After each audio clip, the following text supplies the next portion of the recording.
अगला शुरू करें हॉब्स। तो जो आपको सवाल अगर मैकियावेली के होंगे तो आगे हॉब्स खत्म करने के बाद फिर आप पूछ लीजिएगा, फिर बता देंगे, क्योंकि एक बार सवाल शुरू करेंगे फिर पूरा क्लास उसी में चला जाएगा। या भी सवाल आपके बता दें, जैसे कहिए सुबह सुबह आपको पढ़ा दें, उसके बाद फिर जब हॉब्स खत्म होगा तो मैकियावेली के भी जो सवाल है आपको बता देंगे। अगला है, ये आपको 2 मिनट में बताइए कि यह सवाल बहुत सामान्य सवाल है जो आपने पूछा है। सवाल देखने में अब किसी ने क्वेश्चन पूछा है कि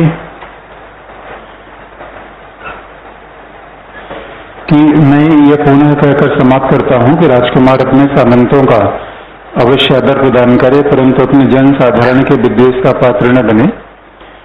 यानी मैकियावेली ने आपको याद है, मैकियावेली में कोई भी बात आपको लिखनी हो तो बेसिक्स उसके स्पष्ट है कि मैकियावेली कहता है कि ह्यूमन नेचर कैसा है। पहला तो प्रिंस को अपने अनुसार काम करना चाहिए या एडवाइजर के हिसाब से, राजा में घृणा पैदा करनी चाहिए या भय और प्रेम का प्रयोग करना चाहिए। ये 3 पॉइंट आप देंगे, इसका उत्तर हो जाएगा। अब जितने भी क्वेश्चन आप देखेंगे, जैसे किसी ने पूछा है कि शक्ति अपने आप में एक साध्य है, power is an and in itself, और मैकियावेली उन साधनों की खोज करता है जो शक्ति की अर्जन, प्रतिधारण और विस्तार के लिए सबसे ज्यादा उपयुक्त है। इस प्रकार वह शक्ति को नैतिकता, आचार, नीति, धर्म, तत्व, मीमांसा से अलग कर देता है। लिखेंगे ये, इससे सरल सवाल कोई नहीं होगा। कारण पूछेंगे क्यों। यानी Machiavelli has discovered, for Machiavelli power is an and in itself, and he then propounded all the means which can retain the power, preserve the power. Therefore he detached politics from ethics, morality, religion. इस सवाल में सबसे सरल क्यों मानूंगा, क्योंकि इसमें सारे डायमेंशन दे दिए हैं। अदरवाइज मैकियावेली जब भी आप लिखेंगे तो शक्ति अपने आप में साध्य है, किसी शक्ति, राज्य की शक्ति, कैसी शक्ति, पॉलिटिकल पावर, सैन्य शक्ति, यानी देखिए, और हाउस में आएंगे तब इस बात को डिफाइन करेंगे। तो जब हम पावर की बात करते हैं पॉलिटिक्स में, it's not means violence, there is a difference between violence and power. Violence में बी method for maximisation of power, violence में भी मीन्स हिंसा शक्ति प्राप्त करने का साधन हो सकती है, लेकिन शक्ति प्राप्त केवल हिंसा से होगी या साम, दान, दंड, भेद। शक्ति केवल हिंसा से प्राप्त नहीं होती। शक्ति कैसे प्राप्त होती? धर्म के प्रयोग से। Power, power means it is an ability to control the people, लोगों के ऊपर नियंत्रण कर लेना, लोगों से वो बात मनवा लेना जो सामान्यतः नहीं करना चाहते हो। क्या है? पावर। तो just you have to remember, जब हम पॉलिटिक्स में पावर की बात करते हैं, इट्स नॉट अ वायलेंस। और मैकियावेली ने कहा भी है कि we can use a violence जब बाकी विकल्प न बचे, तो हिंसा का प्रयोग हम कर सकते हैं। वो भी हमें जल्दी करना चाहिए, प्रभावी रूप में करना चाहिए, वो सारे मैकियावेली ने बात बताई है। तो मैकियावेली, ये इतना सरल सवाल क्यों है? मैकियावेली ने धर्म को अलग किया कि नहीं? उसके लिए शक्ति साध्य है तो साधन क्या है? धर्म। साधन क्या है? नैतिकता। साधन क्या है? अर्थव्यवस्था। सब कुछ साधन है। इसलिए उसने पॉलिटिक्स को सारी चीजों से अलग बना दिया, स्वायत्त बना दिया, और इसलिए उसने कहा कि सबसे इंपॉर्टेंट फैक्टर क्या है? Politics, state. तो राजा के ऊपर नैतिकता नहीं है, और नैतिकता धर्म को अलग किया, तो पॉलिटिक्स को मध्यकाल और यूनानी युग से बिल्कुल अलग कर दिया। ग्रीक एज में थी ना religion, morality, ethics, that was there in Greek philosophy, और सबको उसने झटके में खत्म कर दिया। तो बताइए, इसमें प्रॉब्लम है लिखने में? तो आप एक बार ध्यान से पढ़िएगा, सब चीज का उत्तर आपको मिल जाएगा। फिर किसी ने कहा, किसी ने कहा आलोचना, समालोचना, परीक्षण। अभी आगे मैकियावेली की बात आपको बता देंगे। तो लेकिन आप याद रखिए, हमारे शॉर्ट नोट्स में थिंकर में आलोचना पूछी नहीं जाती, वो थिंकर में comment, right a short note. तो शॉर्ट नोट का मतलब है it must be analytical not critical. तो एनालिटिकल का मतलब है क्यों कहा, कैसे कहा, एनालिटिकल है, उसका पर्पस क्या था, दैट इज ए एनालिसिस। तो कभी भी आप किसी विचारक में आप लिखते हैं तो that must be analytical not critical. हमारे यहाँ विचारक में ये कभी टैग नहीं होता, क्रिटिकली एनालाइज नहीं होता। अगला है हॉब्स। तो आप लिख के देखिएगा, फिर प्रॉब्लम होता है फिर बताइएगा।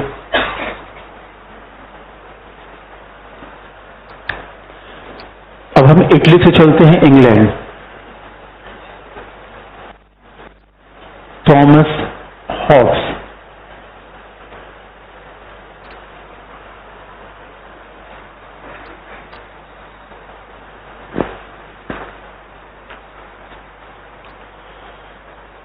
Thomas Hobbes, even we are moving from Italy to England. तो जितने वेस्टर्न थिंकर हैं वो सब यूरोपियन हैं, अभी तो नाम ही है वेस्टर्न, इसका मतलब वे आर यूरोपियन। उसमें बहुत संख्या में तो इंग्लैंड के ही लोग हैं। तो Thomas Hobbes, he was born in 1588 and died in 1679।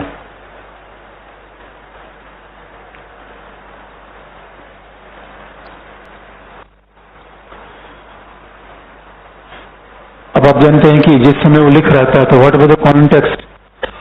जिस समय हॉब्स लिख रहा था तो उस समय की परिस्थितियां क्या थी, दैट इज इंपॉर्टेंट, कि what was the intellectual context and what was the context then in England.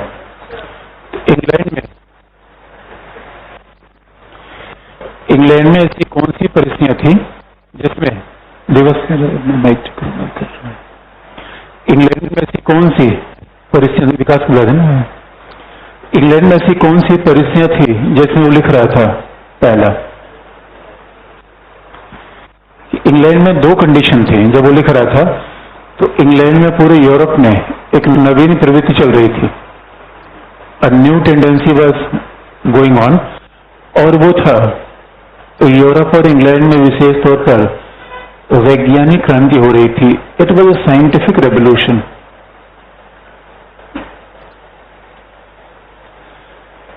Europe का वो दौर था जहां वैज्ञानिक क्रांति हो रही थी।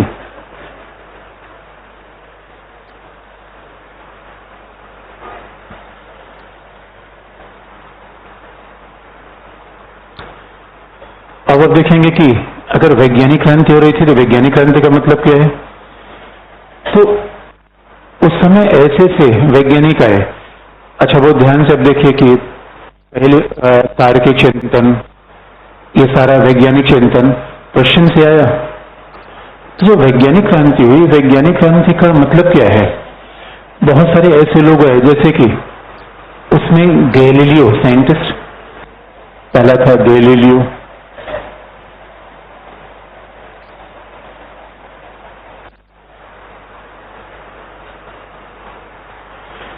गैलीलियो साइंटिस्ट था जिसने लॉ ऑफ मोशन बनाया। He was a scientist, he believe in physics, जिसने लॉ ऑफ मोशन की डिस्कवरी की।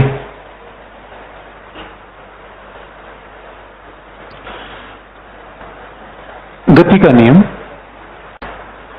लॉ ऑफ मोशन का मतलब गति का नियम।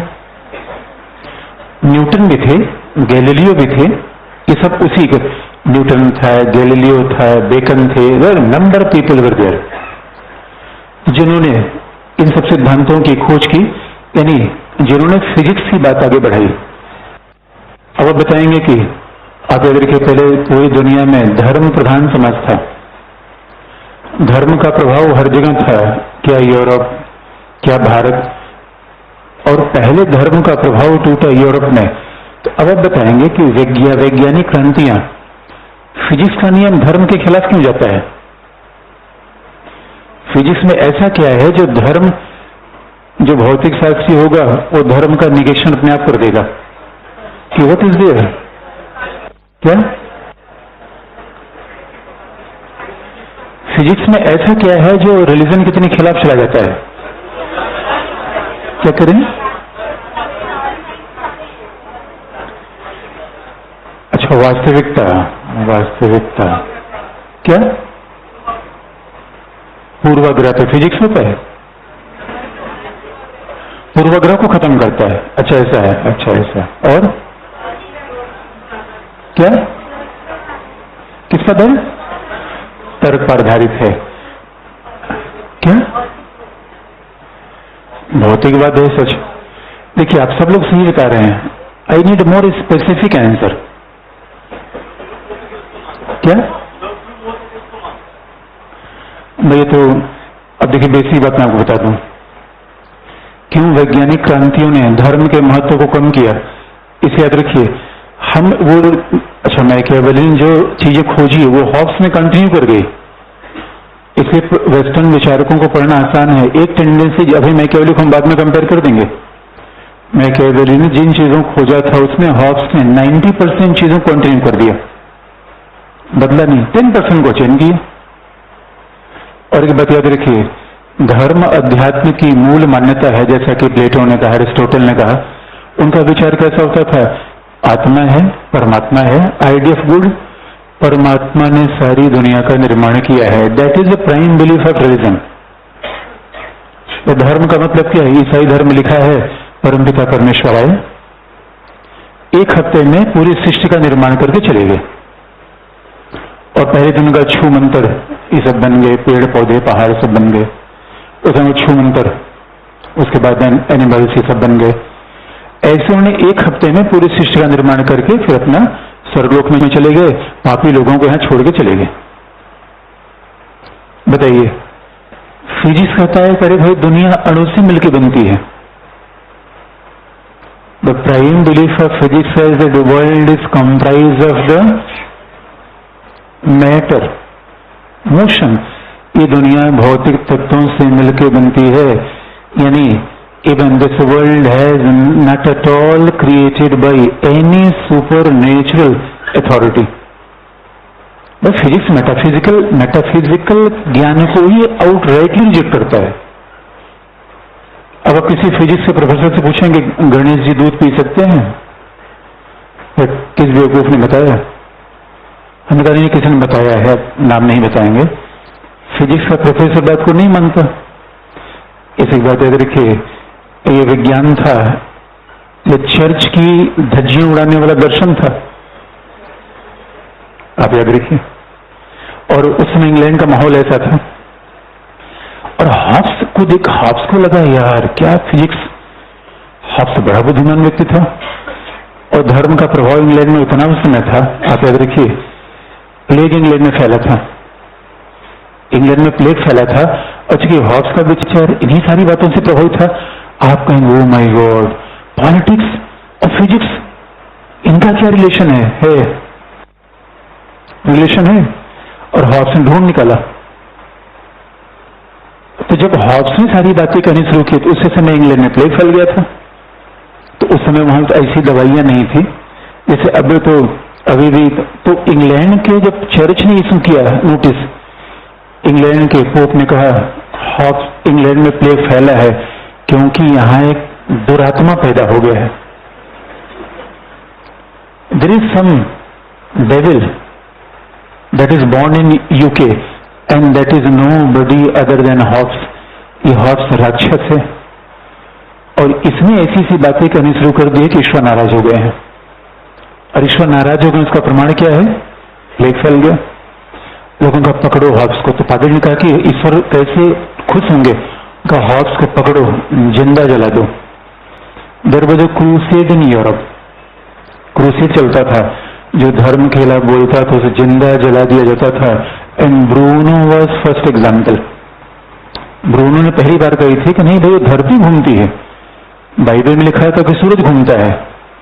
याद रखिए, फिजिक्स की मान्यताएं बाइबल से टकरा गई।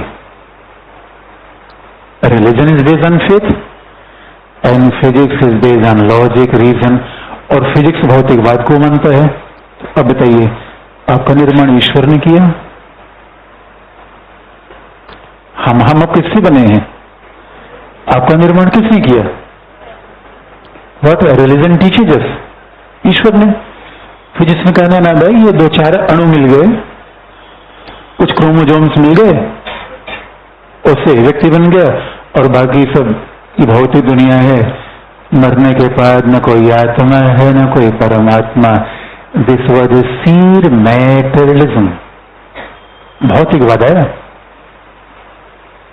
तो आप देखेंगे, इसलिए पहला साइंटिफिक रेवोल्यूशन गैलीलियो। दूसरी बात बेकन था, बेकन भी सी, ये सब बेकन आए। फिर चौथा देकार्त,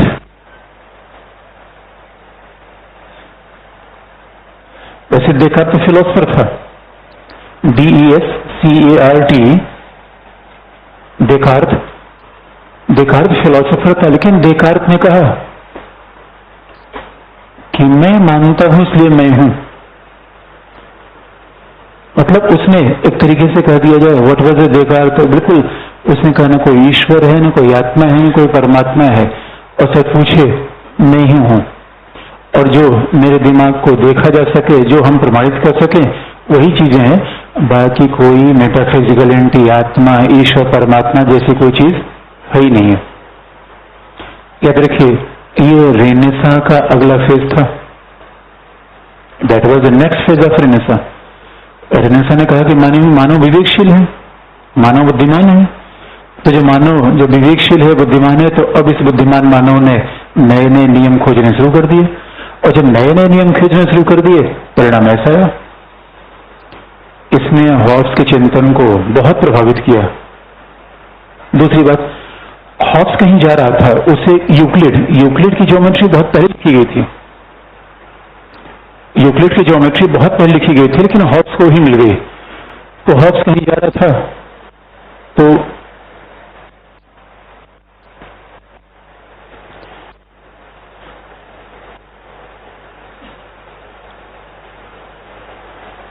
यूक्लिड की ज्योमेट्री, तो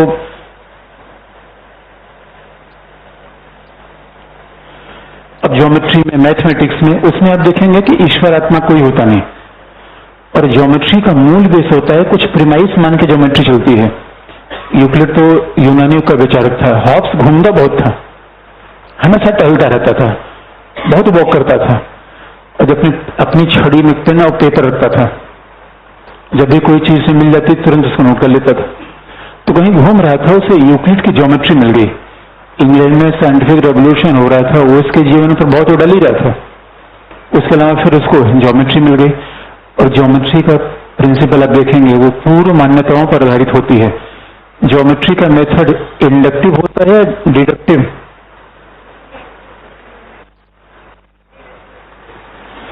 ज्योमेट्री इंडक्टिव होती है, डिडक्टिव, आगमनात्मक होती है, निगमनात्मक। अरे ज्योमेट्री अनुभव पर आधारित होती है, मान्यताओं पर। जो मान्यताओं पर आधारित होगी वो कैसे आगमनात्मक होगी, वो निगमनात्मक होगी।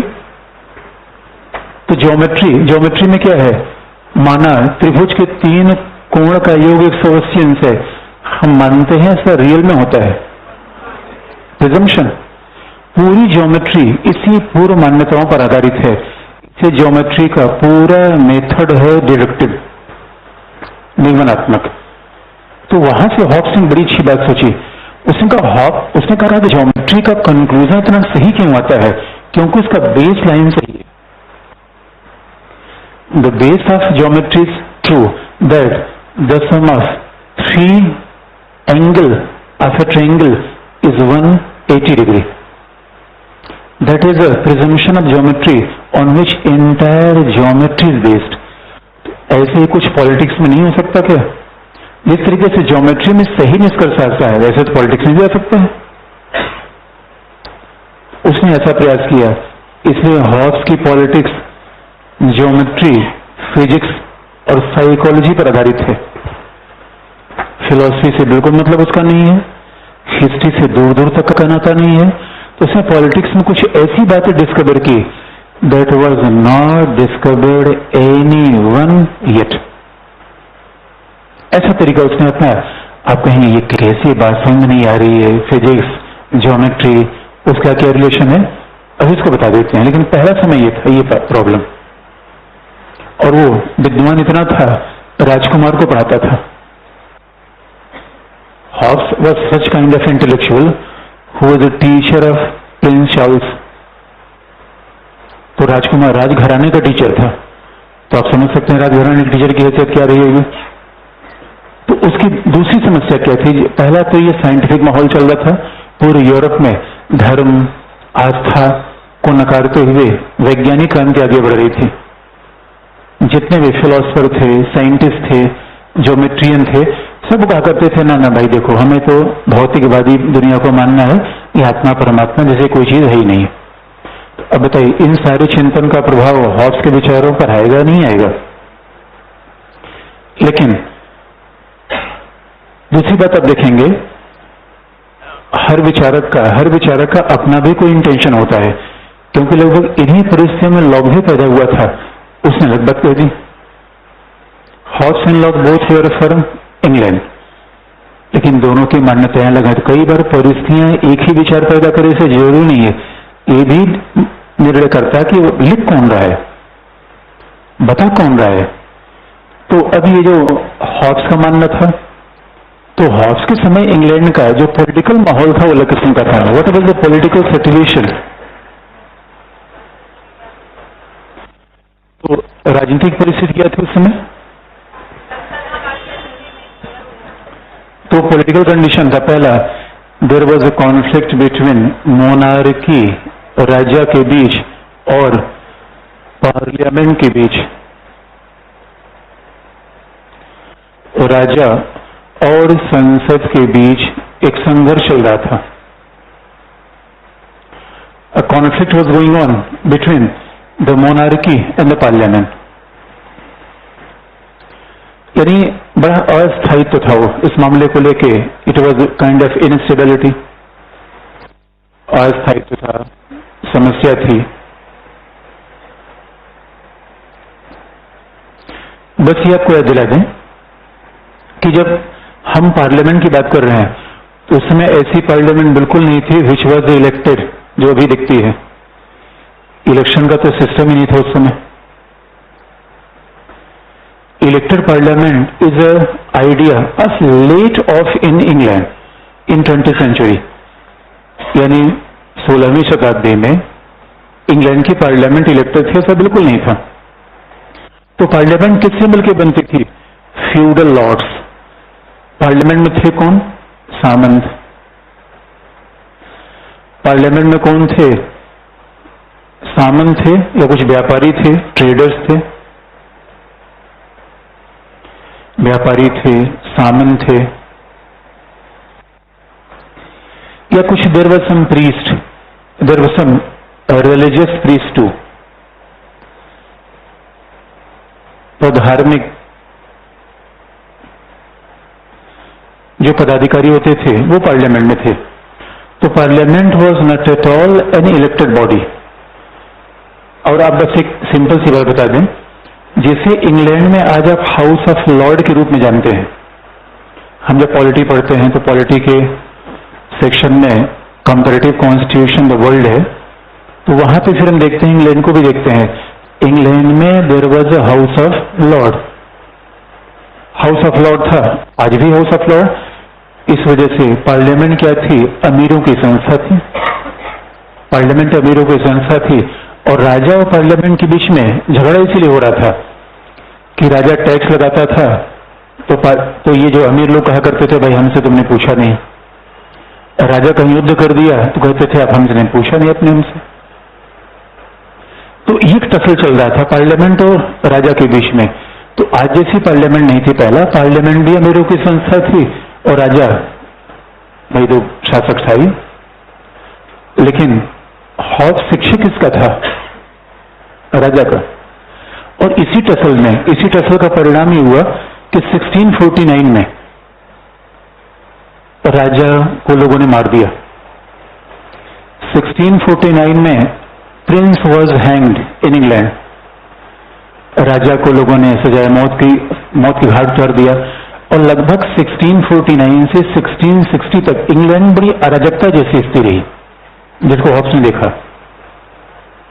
There was a kind of anarchic situation in England.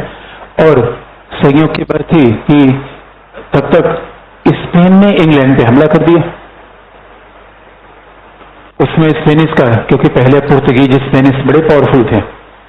अब देखें दुनिया की तमाम डिस्कवरीज में स्पेनिश से पुर्तगीज का नाम है, क्योंकि वो इधर उधर घूमते रहते थे।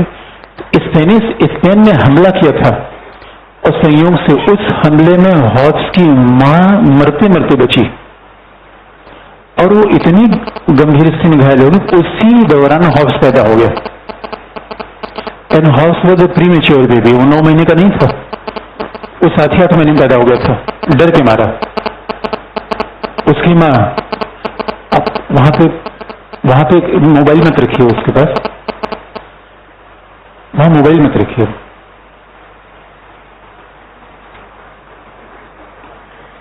जो भी इस जोन में बैठे हैं तो फिर उनसे रिक्वेस्ट है कि मोबाइल आप दूसरी जगह रख दीजिए। तो हॉब्स यानी हॉब्स पैदा ही ऐसी परिस्थिति में हुआ और उसकी मां मरते मरते बची और उसी डर में हॉब्स पैदा हो गया। इसलिए हॉब्स ने कहा कि मैं और भय जुड़वा पैदा हुए थे। I and fear was a twins, I and fear born together, मैं भय जुड़वा पैदा हुए थे। ये हॉब्स का विचार, ये कंडीशन थी हॉब्स की। अब बताइए ऐसे परिस्थितियों में हॉब्स क्या लिखेगा? शक्तिशाली राजा का विचार देगा नहीं देगा? भाई उसने सीधे कहा, कंडीशन देख लीजिए, शक्तिशाली राजा का विचार दिया तो फिर कहेंगे कि यार ये सब कहां लगा, फिर वो सब लगेगा, लेकिन थोड़ा रुक के। तो हॉब्स के चिंतन का मूल पर्पज क्या था? शक्तिशाली राजा। आप कहेंगे मैकियावेली का भी यही पर्पज था, एकदम सही बात है। तो मैकियावेली की बहुत सारी बातें हॉब्स से मिलती है, थोड़ा सा अंतर है, कंपैरिजन बाद में करेंगे। इसे हॉब्स के विचार का पहला एलिमेंट क्या है, पहला heading?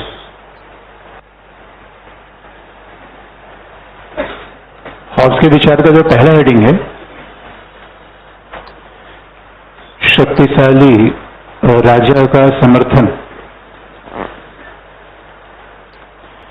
Support of a powerful monarchy. शक्तिशाली राजा का समर्थन, support of a powerful monarchy, या ब्रैकेट में शक्ति राजनीति का विचार, ब्रैकेट में the idea of power politics.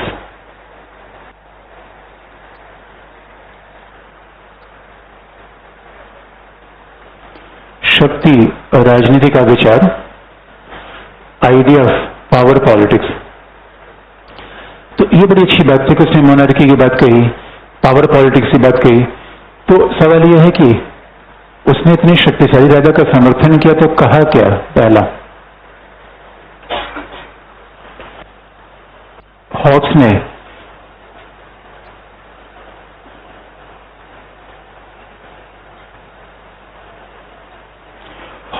अपनी रचना, ही रोट ए बुक लेवायथन और लेवियाथन, LEVIATHAN, लेवायथन या लेवियाथन, जिसका शाब्दिक मतलब है भीमकाय जानवर, अ जायंट एनिमल। लेवायथा का शाब्दिक मतलब होता है जायंट एनिमल, यानी लेवायथा का मतलब होता है कि जैसे कोई खली जैसा कोई व्यक्ति हो, शक्तिशाली।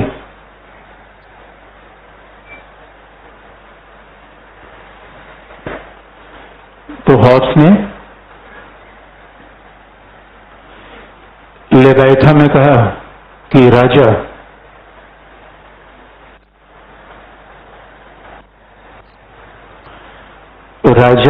मृत्यु लोक का ईश्वर है।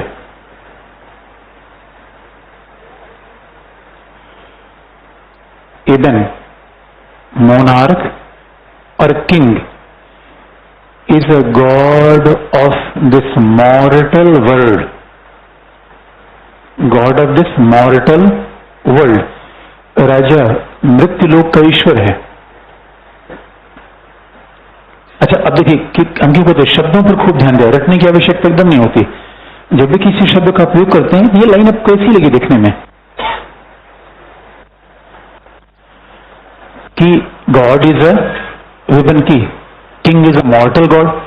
तो मैं इसलिए बार बार देखिए, आपको लगता होगा कि नोट्स कितना कुछ छोटा सा मिला है, तो don't believe in the quantity, always focus over the each and every word should be very important. अब अगर हमने इस शब्द का प्रयोग किया कि राजा मृत्यु लोक का ईश्वर है, तो आपको कैसी बात लगी? King is a God of this mortal world, कैसी बात आपको लगी? अटपटी लगी, सामान्य लगी कोई बात? क्यों अटपटी लगी? Tell me the reason.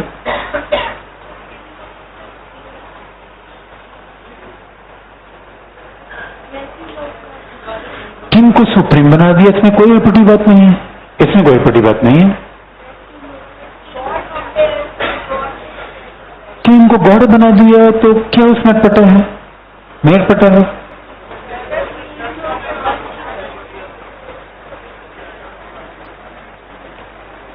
क्या क्या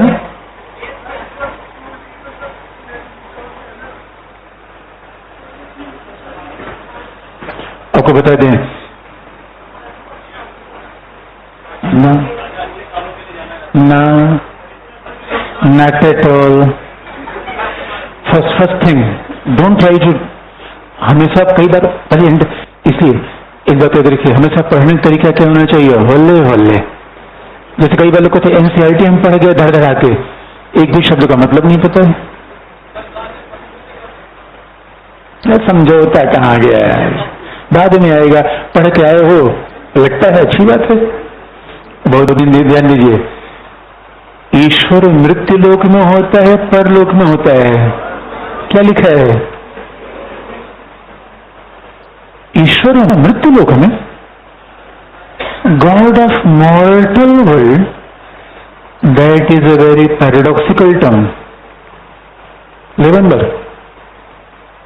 इसे बहुत इत्मीनान से, अरे ईश्वर यार हमने सुना था परमात्मा में होता है, आपने जमीन पर कहीं ईश्वर देखा क्या? और दूसरी बात, फिजिक्स को मानने वाला ईश्वर को मानेगा या नहीं मानेगा? नहीं मानेगा।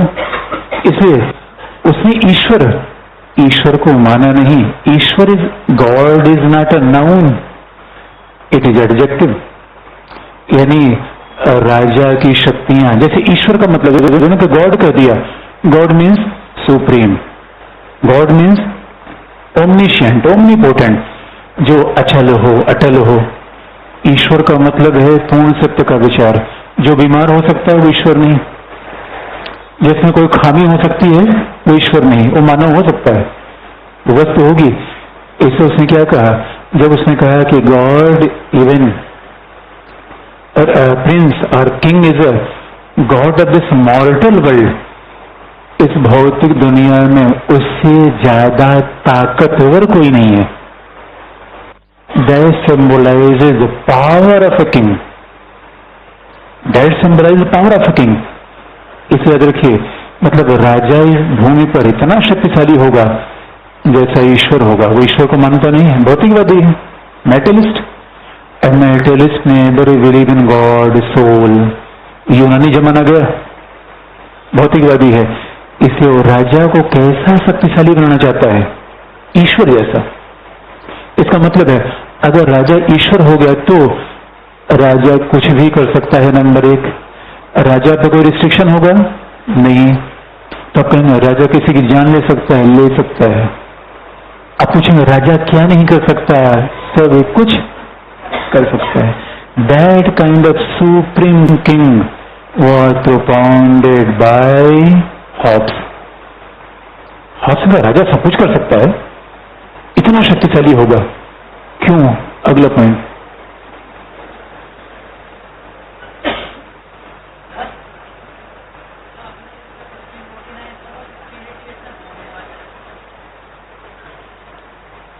हाँ तो बॉर्न हुआ 58 में, तो 1678 में मरा है, उसके बीच में हुई घटना।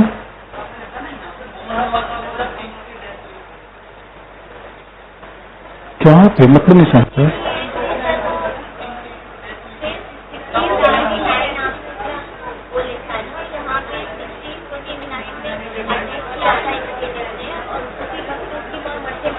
अरे नहीं नहीं नहीं नहीं, माँ तो मरते मरते पहले बची थी। यहाँ पे राजा को, यहाँ पे तो राजा को हैंग किया गया था। ये राजा हैंग था, ये राजकता काल था, राजा को हैंग किया गया। अरे यहाँ पैदा नहीं हुआ था यार, पैदा तो वही हुआ था। यहाँ राजा, इंग्लैंड का राजा मरा था। स्पेनिश हमला तो यहाँ हुआ था। स्पेनिश हमला 1588 में हुआ था। ऐसी कोई गलती कैसे करेगा? तो क्या लिखा आपने? अगला पढ़ाई बताओ।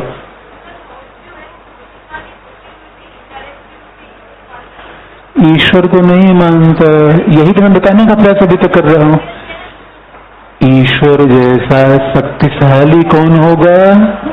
इसलिए अब आप देखिए, यही बात तो मैं समझाने का प्रयास कर रहा था। यानी आप कई बार कहते हैं, जैसे आप कहते हैं, कई बार कहते हैं कि ईश्वर को सरकार की संज्ञा दी जाती। कभी आपने सुना है? ये सरकार है। सरकार का मतलब सिंबल ऑफ पावर। ईश्वर का मतलब क्या है? Unlimited power. Any king is having the unlimited power, there is no restriction. अच्छा, अगर मैंने कह दिया राजा की शक्तियां असीमित हैं, तो आपको और अच्छा आश्चर्य लगा क्या? अगर मैंने कह दिया राजा की शक्तियां सीमित है, वो कुछ भी कर सकता है, सब कुछ उसके नीचे है, तो आपको कुछ और भी अटपटी लगी क्या बात?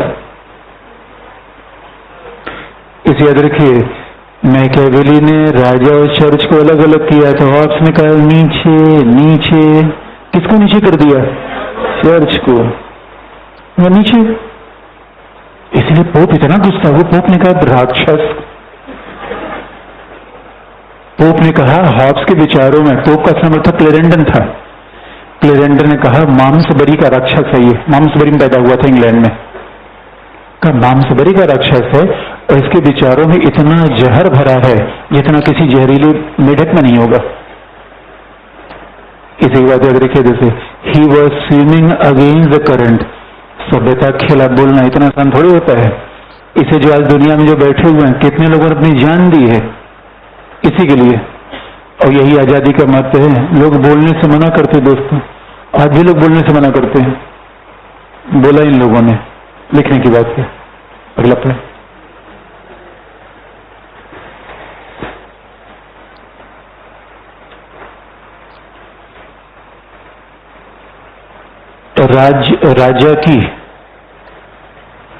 राजा की इसी सर्वोच्च शक्ति को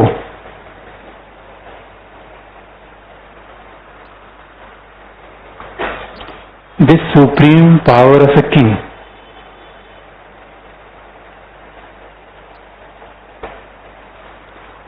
अच्छा पता नहीं कैसे लोगों का कंफ्यूजन हो गया यार। अरे भाई, वो बॉन्ड यहां हुआ था, ये तो राजा नहीं था इंग्लैंड में, ये घटना है। अब इसका इससे क्या रिलेशन है?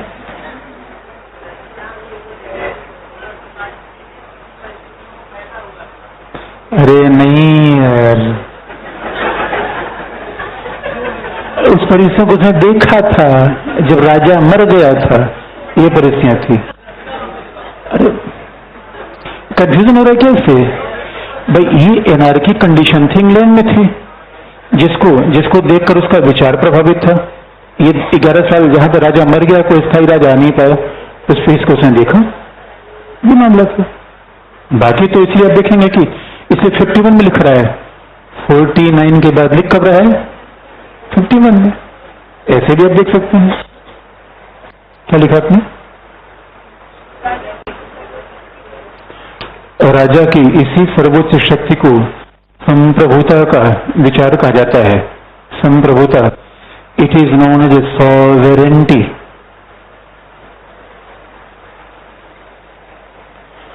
राजा की इसी शक्ति को संप्रभुता का विचार कहा जाता है। It is known as a sovereignty. This power of a king is known as a sovereignty. तो आप याद रखिए, राजनीति विज्ञान में, इन पॉलिटिकल साइंस एक हम शब्द का प्रयोग करते हैं, संप्रभुता, सॉवरेंटी। सॉवरेंटी का सीधा सा मतलब है, हर चीज के बहुत सिंपल एक मतलब समझ सकते हैं टेक्निकल। सॉवरेंटी या संप्रभुता का मतलब है आप संप्रभु है या नहीं है। कैसे? यू आर सॉवरेन, आप संप्रभु हैं क्योंकि अपने मनो शरीर के मालिक हैं। अच्छा, अगर आपने टैटू अपने शरीर पर कहीं लगा लिया, कोई दूसरा मना कर सकता है क्या? कोई कपड़ा पहन लिया, therefore you are sovereign.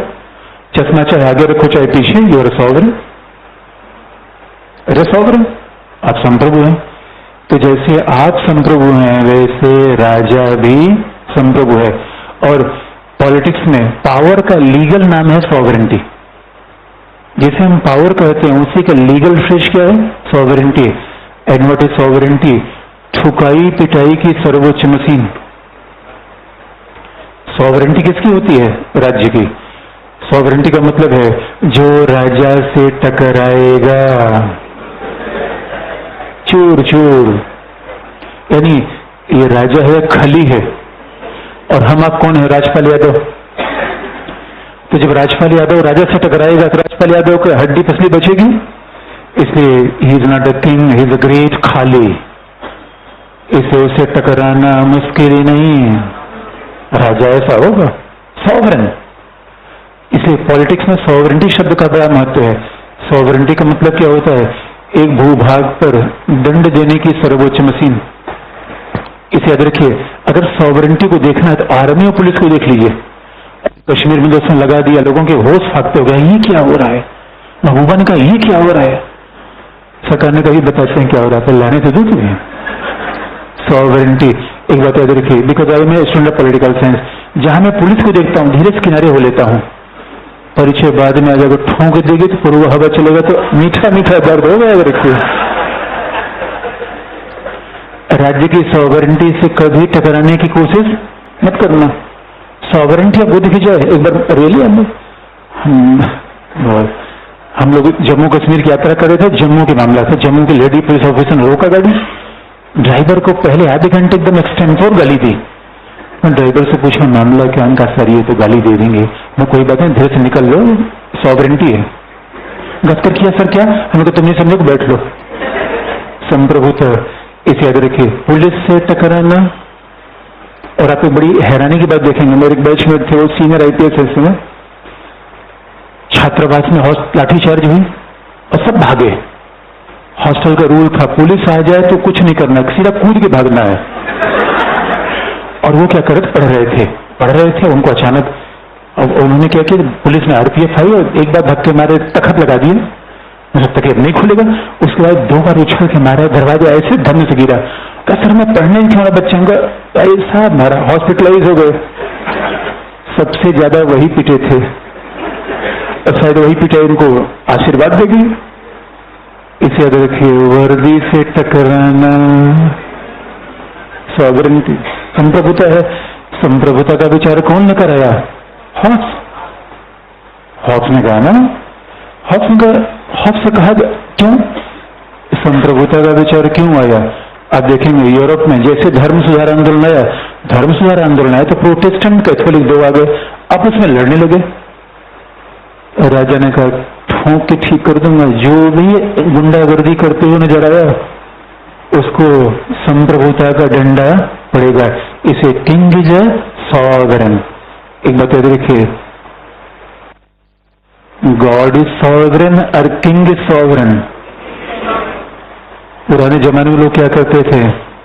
God is sovereign, परमपिता परमेश्वर जो करेगा वही करे, ऊपर वाले करेगा ना, नीचे वाला करेगा। कौन करेगा? पुलिस झंडा लेकर खड़ी हो जाए, ऊपर वाले बुला लीजिए। ऊपर वाला है, नीचे वाला। कैसे? लिखने की बात अगला था।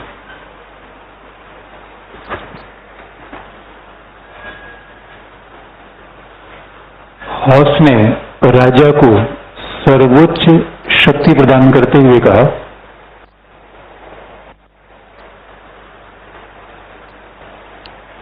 while propounding the supreme power of a king, उसने राजा की सर्वोच्च शक्ति प्रदान करते हुए कहा कि चर्च भी राज्य के अधीन है. Church is also subordinate to the king. Church राज्य के अधीन है, that is very important. Church राज्य के अधीन है और उसने पहली बारी बात कही, and the first time he said that,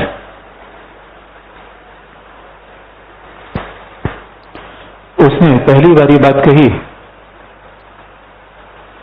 कि चर्च एक मानवीय संस्था है. First time he said that church is a institution made by the people. Church एक मानवीय संस्था है. पहली बार उसने बात कही चर्च एक मानवीय संस्था है. Church is an institution which is created by human being. याद रखिए, बहुत बड़ी बात थी. इसके पहले क्या माना जाता था कि चर्च आध्यात्मिक संस्था है, ईश्वरीय संस्था है. और इसलिए कहा भी और एक जमाना इंग्लैंड में बात प्रचलित थी कि मान लीजिए अगर राजा कभी भ्रष्ट हो जाए तो माना जाता था, पहले इंग्लैंड में, यूरोप में माना जाता था, ईश्वर ने धरती पर दो लोगों को अपॉइंट किया है. पहला भौतिक मामला देखने के लिए राजा, आध्यात्मिक मामला देखने के लिए church. Both are appointed by the god. Hobbes ने कहा नहीं, चर्च मानवीय संस्था है, ईश्वर की संस्था नहीं. इसे यूरोप में तो ये बात कही जाती थी कि अगर जेम्स वन ने कहा था, अगर राजा निरंकुश हो जाए, भ्रष्ट हो जाए, आगताई हो जाए, you don't have any complain. अगर राजा भ्रष्ट हो गया है, आपका दंड दे रहा है, इसका मतलब पहले के जन्म में आपने बड़े पाप किए होंगे. इसे ईश्वर ने जानबूझकर इतना खराब राजा के लिए भेजा है. राजा से कोई छूट नहीं थी. हॉब्स ने यह भी विचार बदल डाला, आगे हम इसको देखेंगे. लेकिन हॉब्स ने सर्वोच्च विचार दिया. तो राज्य की सर्वोच्चता का मतलब क्या है? पहला, the sovereignty of king includes, राज्य की संप्रभुता का अभिप्राय निम्नलिखित है. The sovereignty of a king includes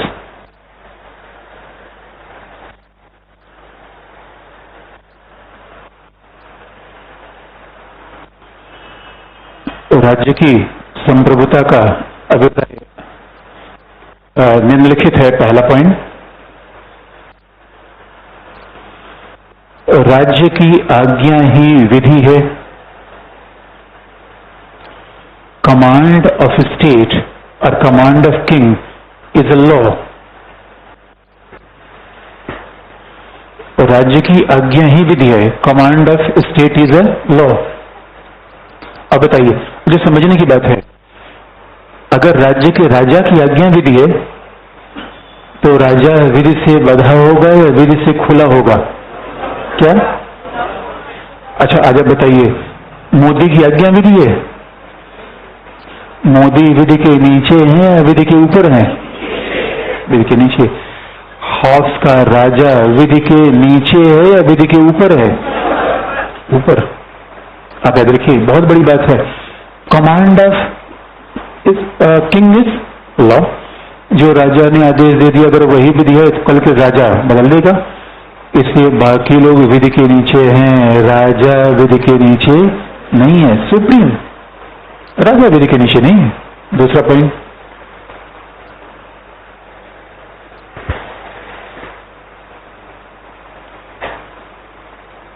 राज्य में सभी प्रकार की कार्यपालिकी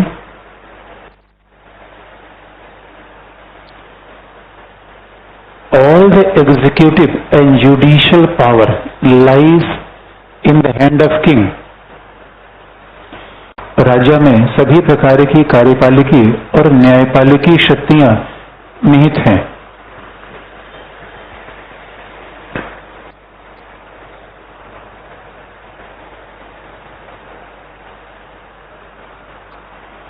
राज्य में सभी प्रकार की कार्यपालिकी और न्यायपालिकी शक्तियां निहित हैं. All executive and judicial powers lies in hand of king.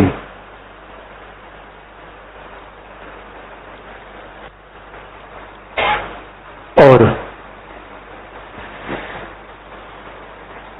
Sabine ने, अगला पॉइंट,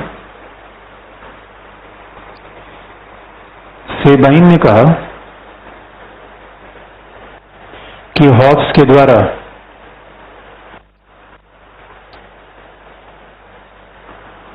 सेबाइन से दैट कि हॉब्स के द्वारा बोडीन, फ्रेंच विचारक था बोडीन, BODIN, हॉब्स के द्वारा बोडीन के संप्रभुता के विचारों का संशोधन किया गया. Hobbes modified the notion of sovereignty of Bodin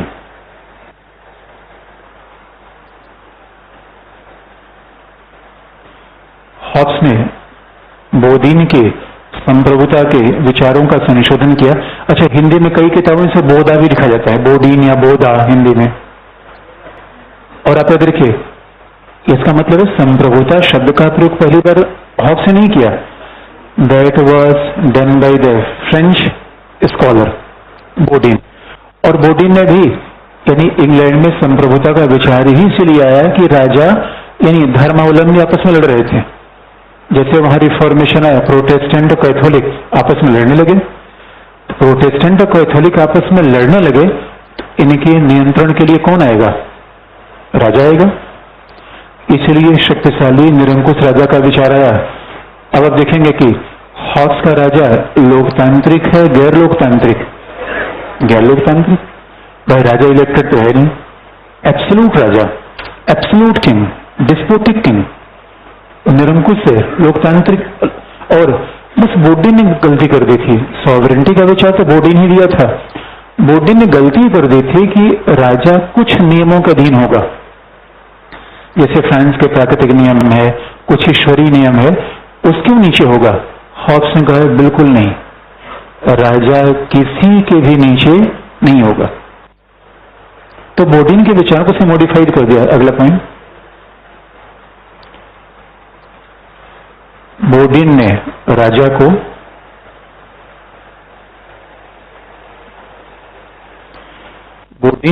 को ईश्वरीय और प्राकृतिक नियमों के अधीन माना था.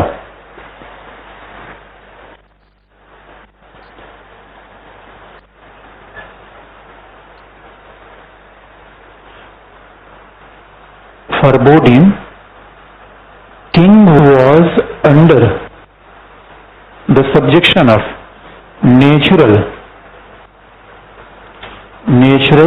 and moral laws. कि राजा प्राकृतिक और नैतिक नियमों के अधीन था. जबकि हॉब्स ने कहा king was under subject of natural and moral loss, प्राकृतिक और नैतिक नियमों के अधीन था. जबकि हॉब्स ने कहा कि राजा की शक्तियों पर कोई प्रतिबंध नहीं है. Hobbes said that no restriction is allowed over the power of a king.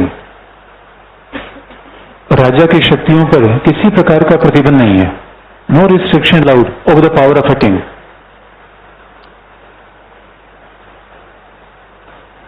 और अगला पॉइंट, और हॉब्स ने कहा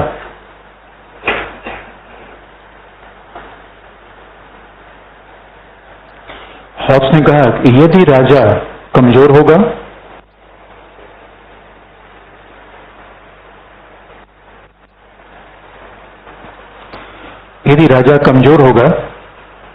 where king is weak, anarchy is inevitable. यदि राजा कमजोर होगा तो अराजकता उत्पन्न हो जाएगी.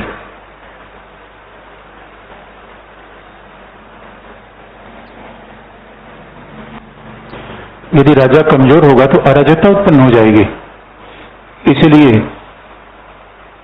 इसलिए या तो शक्तिशाली राजा होगा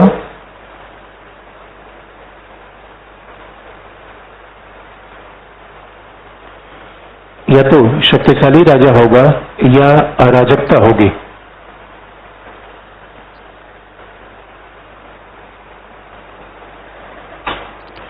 It means we have to choose the one option among two, either a very powerful king first or anarchy second।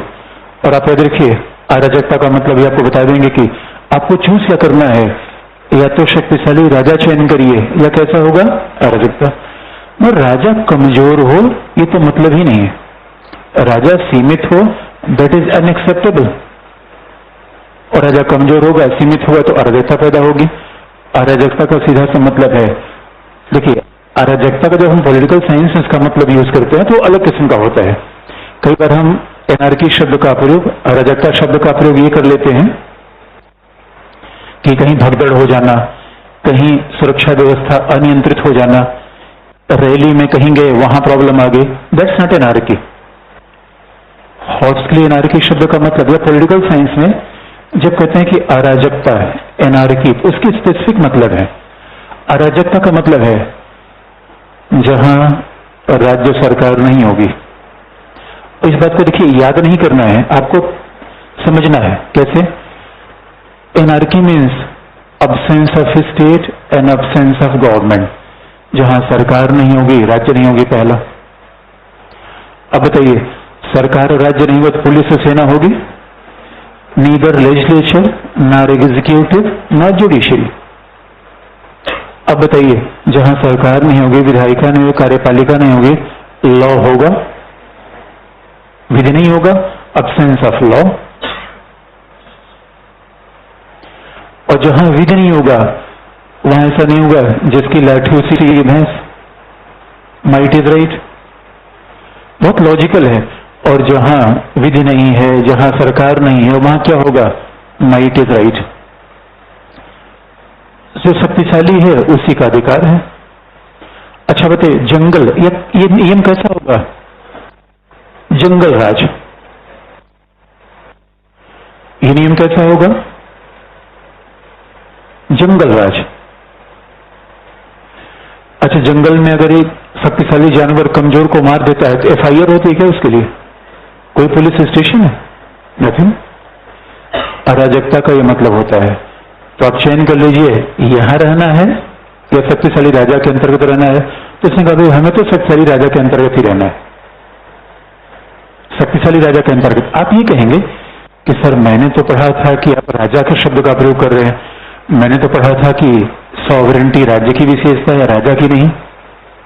भाई राजात्वाद है कल मर जाएगा, sovereignty is quality of state, बात ठीक है। लेकिन आप याद रखिए, हॉब्स ने या परंपरागत विचारकों ने राज्य और राजा को पर्याय के रूप में यूज कर दिया। हॉब्स में state and king is interchangeably used. जब आप देखेंगे राजा एक व्यक्ति है, राज्य की इंस्टीट्यूशन है, दोनों में फर्क है, लेकिन ऐसा उसने कर दिया। लेकिन आप याद रखिए, हॉब्स ने वो तरीका अपनाया, राजा को शक्तिशाली बना दिया, एकदम से भीमकाय बना दिया। इसे लेबायथा का मतलब, जो उसने लेबायथा किताब लिखी तो जो उसका कवर पेज था, उस कवर पेज पर राजा ने दो चीजें रखी हैं, एक स्वॉर्ड तलवार, दूसरे हाथ में क्रूसेड धर्मदंड। यानी राजा कहीं न कहीं धर्म को भी नियंत्रित करेगा और चर्च को भी नियंत्रित करेगा, बाकी भौतिक दुनिया नियंत्रित करेगा ही। तो पूछेंगे अच्छा राजा ये भी बताएगा क्या कि लोगों का धर्म कैसा होना चाहिए? नहीं, राजा ही नहीं बताएगा। लेकिन जब दो धर्मावलंबी आपस में लड़ेंगे, कौन सेटल करेगा? राजा। यही तो संप्रभुता है। अगर समाज में हम सभी को समान महत्व रूप में मान ले तो आखिर में समाज में झगड़े कौन हल करेगा? भाई कोई तो ऐसा इंस्टीट्यूशन होना चाहिए which can prescribe the some penalty, वो दंड दे, लोगों को भयभीत करे, तभी तो नियंत्रित होंगे। ये बात हॉब्स ने कह दी। लेकिन आप याद रखिए, आप कहेंगे अरे यही बात तो मैकियावेली ने भी कही थी। लेकिन अभी हॉब्स ने जो बात कही, मैकियावेली उसके आसपास नहीं पहुंच पाया था, क्योंकि याद रखिए मैकियावेली का सरोकार सैद्धांतिक बातों से था ही नहीं, वो तो शासन की बात कर रहा था।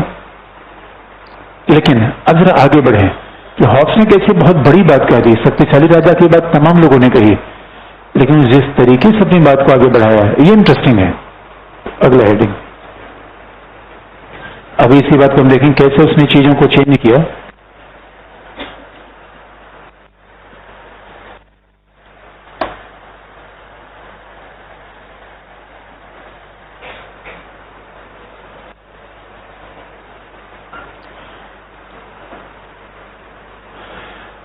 तो अगला हेडिंग है व्यक्तिवादी विचार, हॉब्स के व्यक्तिवादी विचार, इंडिविजुअलिस्ट थॉट ऑफ हॉब्स।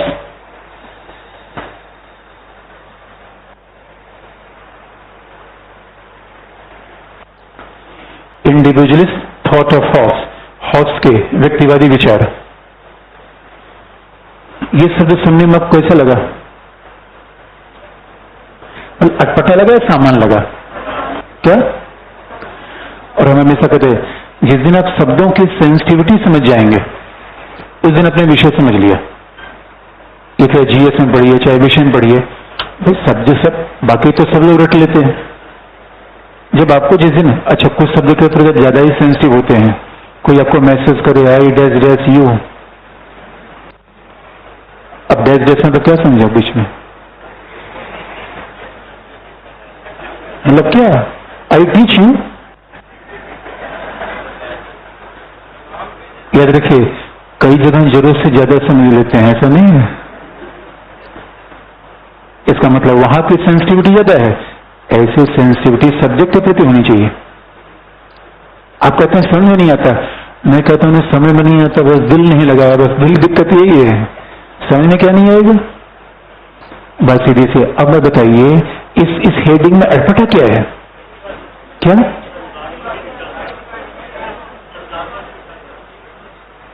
व्यक्तिवादी, तो क्या प्रॉब्लम है इस व्यक्तिवादी में? क्या आपको ये कह रहा है कि व्यक्तिवादी विचार है, इसमें क्या प्रॉब्लम है आपको? एक बात याद रखिए, प्रॉब्लम ये है जो व्यक्तिवाद का मतलब है कि व्यक्ति को प्राथमिक बनाएगा। अब आप याद रखिए यूनानी युग में व्यक्तिवादी चिंतन था नहीं, समुदाय पहले, समुदाय पहले, community is more important. Hobbes ये दिख रहा है कि आधुनिक युग में लिख रहा है, और आधुनिक युग में इंडस्ट्रियलाइजेशन होने लगा, लोग गांव से शहर में आने लगे और समाज बदला।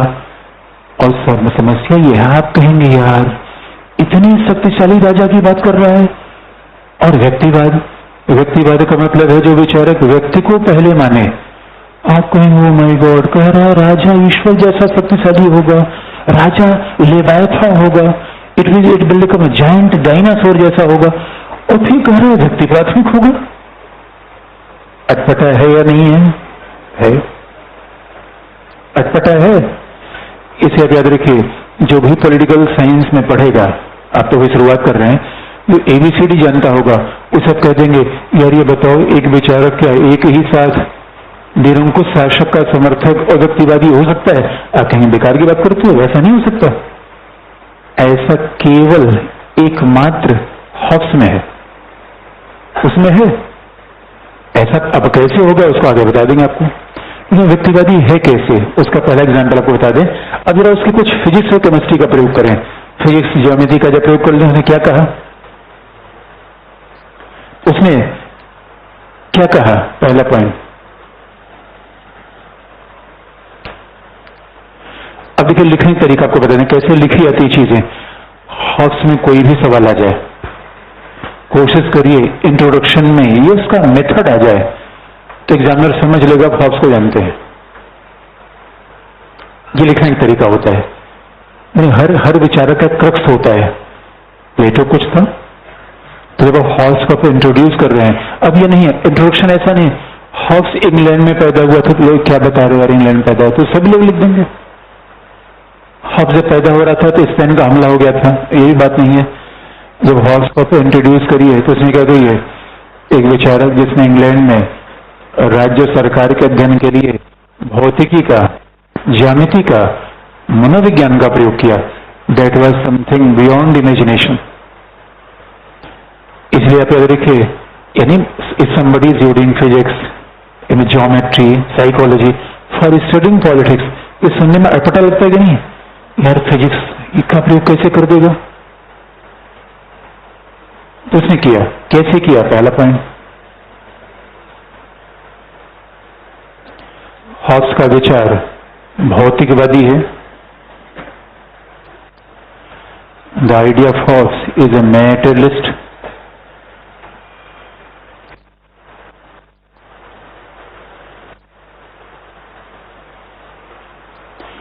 हॉब्स का विचार भौतिकवादी है और उसने गैलीलियो की भौतिकी का प्रयोग करते हुए कहा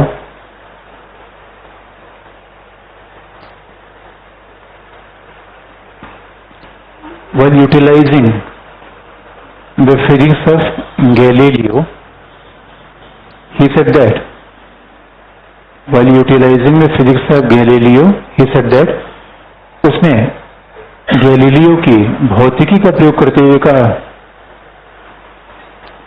कि व्यक्ति विभिन्न प्रकार के अणुओं से मिलकर बना है।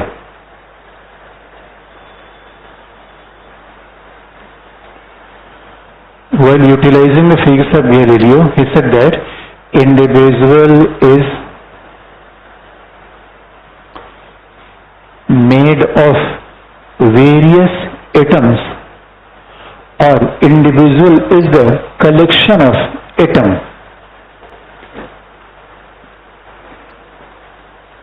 व्यक्ति भौतिक तत्वों से मिलकर बना है।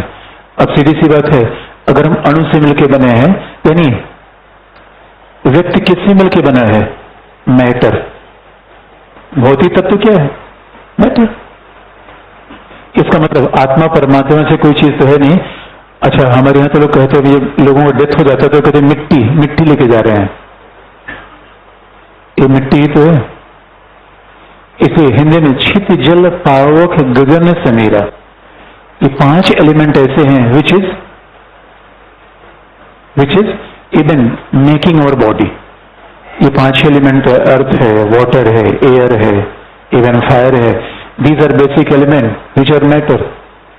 इसलिए इसने कहां सीखा? भौतिक से। व्यक्ति का शरीर भौतिक तत्वों से मिलकर बना है। और एक बात याद रखिए, व्यक्ति से आत्मा निकाल लीजिए, परमात्मा की आवश्यकता रहेगी ही नहीं। आत्मा होगा तभी तो। बाबा रामदेव क्या कहते हैं? योग किसका? आत्मा को परमात्मा से जोड़ दो। हॉब्स ने कहा आत्मा है ही नहीं है, परमात्मा खोज करने की आवश्यकता नहीं। खोज किसी करिए? कॉस्मेटिक्स की, बाल ठीक करिए, रंगिए अच्छे से। वो यूनानी दुनिया गई दोस्तों, नैतिकता बेकार, आत्मा परमात्मा कुछ नहीं है। इसे अच्छा कपड़ा पहनिए, जम के पिज्जा बर्गर खाइए, क्योंकि दोस्तों ये दुनिया भौतिकवादी है, ये सच्चाई है। संपत्ति रखिए अच्छी, बड़ी बड़ी कार रखिए, एटीएम अच्छा रखिए और जलवा दिखाइए अपना। Matter nothing like. बहुत ध्यान देने की बात है, जो लोग भगवान ईश्वर के पास क्यों जाते हैं? चर्च में क्यों जाते? परमात्मा से मिला देना। और परमात्मा आत्मा ही नहीं है। अच्छा, डॉक्टर ने बॉडी को कितनी बार छेड़फाड़ किया, कहीं आत्मा से भेंट हुई? लीवर मिल गया, हार्ट मिल गया, सोल आज तक मिला ही नहीं। होगा तब तो मिलेगा, तो क्यों न मान लिया जाए नहीं है? और किसी ने देखा तो मुझे बता दे, कोई ईश्वर से मिला भी नहीं। ये पृथ्वी घूम रही, देखिए हमने तो छोड़ दिया है चंद्रयान, उसको यहां से चेंज कर रहा है, सर्किल बदलता चला जा रहा है। बिना वजह ईश्वर आत्मा परमात्मा है क्या? बिना देखी हुई चीज मानने का बिना वजह से होता नहीं। इसे पहला, आप किससे मिलकर बने हैं? भौतिक तत्वों से। क्या चाहिए? इसे मंदिर मस्जिद गुरुद्वारे जाना छोड़िए, कुछ मिलेगा नहीं यहाँ पे। लेकिन एक बात है, दूसरा उसने कहा भौतिक तत्व की दूसरी विशेषता होती है, भौतिक तत्व कभी रुकता नहीं, it is always in flux and motion. उसने दूसरी विशेषता क्या कही? भौतिक तत्व क्या होते हैं? गति करते रहते हैं। भौतिक तत्व गति करेंगे तो मानो किससे मिलकर बना है? भौतिक तत्वों से। अच्छा, आप गति कर रहे हैं या रुके हुए हैं? क्या? अच्छा, आप गति कर रहे हैं। अच्छा, मुझे तो स्थिर दिख रहे हैं। कौन गति कर रहा है? अच्छा, शरीर में गति हो रही है, कैसी?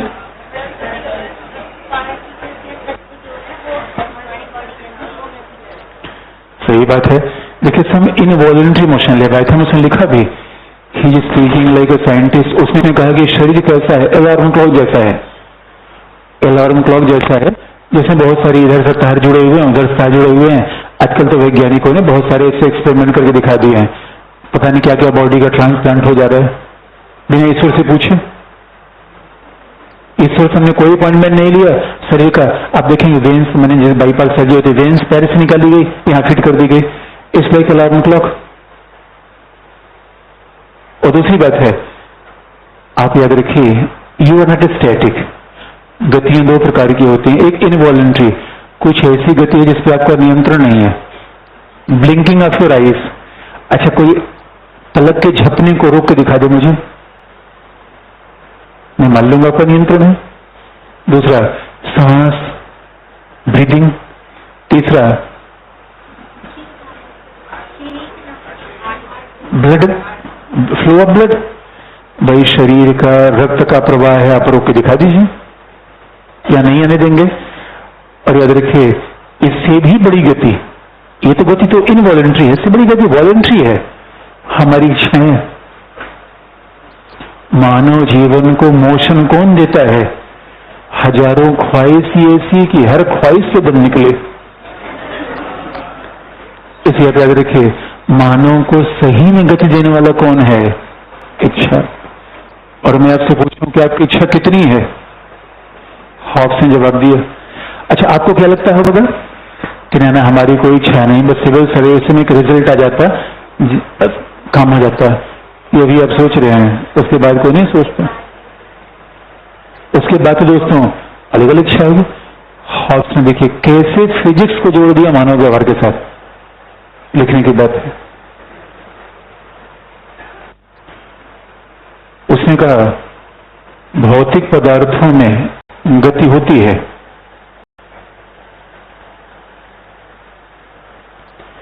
Motion is the feature of, भौतिक पदार्थों में गति होती है, motion is the feature of matter.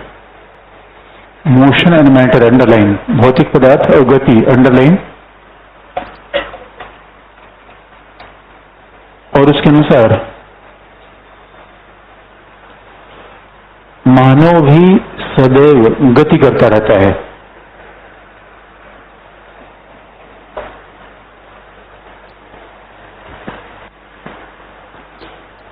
और उसने कहा कि मानव भी सदैव गति करता रहता है।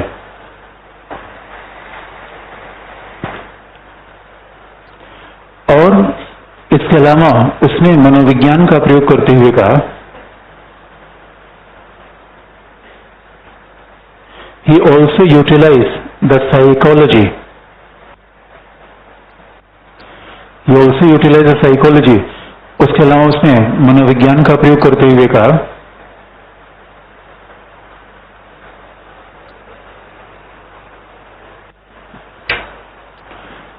कि व्यक्ति इच्छाओं के माध्यम से गति करता है।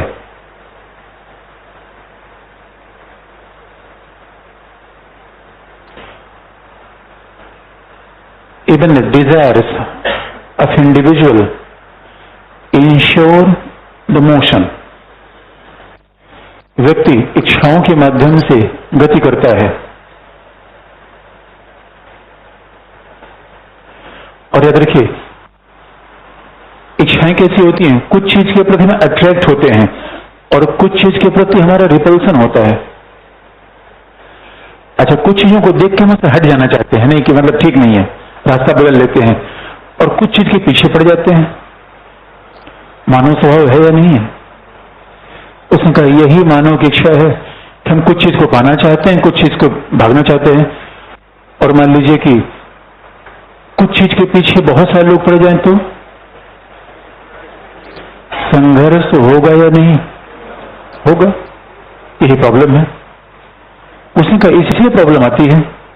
और आप याद रखिए, जब से इतिहास बना आज तक एक तो पहले there is scarcity of resources, एक तो संसाधनों की कमी रही हमेशा, और दूसरा इच्छाएं अनंत रही। संसाधनों की कमी से ही संघर्ष नहीं होगा, इच्छाओं के अनंत होने से भी संघर्ष होता है। इसलिए समाज शांतिपूर्ण होगा, संघर्ष वाला होगा। Society can be peaceful. समाज संघर्ष होगा तो सवाल है संघर्ष क्यों होगा? अगला पॉइंट,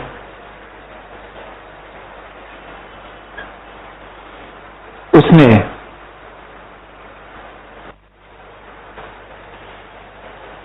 लेवायथा में लिखते हुए कहा, while writing in Leviatha, he said that, उसने लेवायथा में लिखते हुए कहा कि व्यक्ति की इच्छाएं अनंत है। There are infinite desires of individuals. व्यक्ति की इच्छाएं अनंत हैं। There are infinite desires of individuals. जो केवल मृत्यु के बाद ही समाप्त होती हैं।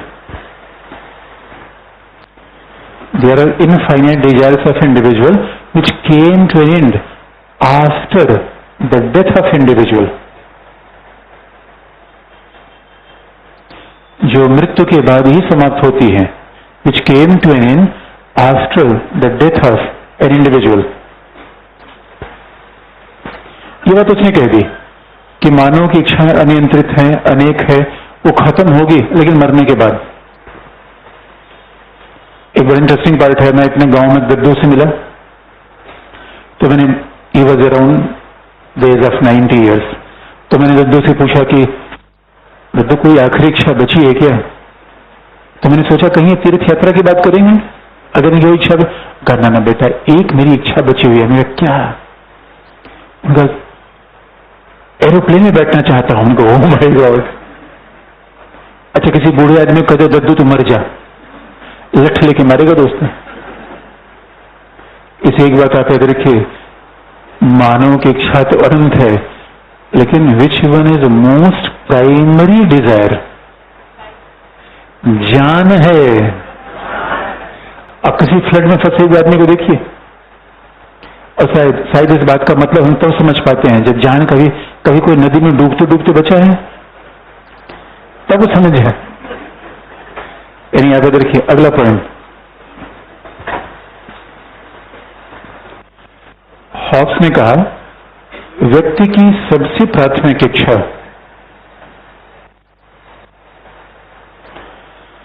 The most important desire of individual is self preservation. व्यक्ति की सबसे प्राथमिक इच्छा उसका आत्म संरक्षण करना है।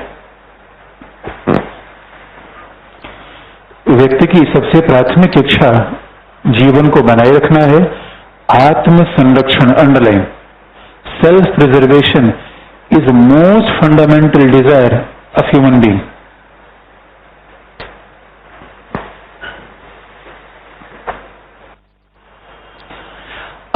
आपको कोई कहे कि चलो यार मैं तुम्हें खिलाऊंगा खूब, लेकिन उसके बाद तुमको मार दूंगा, आप जाएंगे? अच्छा, आप कहीं जा रहे हैं, आपका कोई कान नोच के लेके भाग जाए और कोई पर्स छीन के भाग जाए, which incident is more dangerous?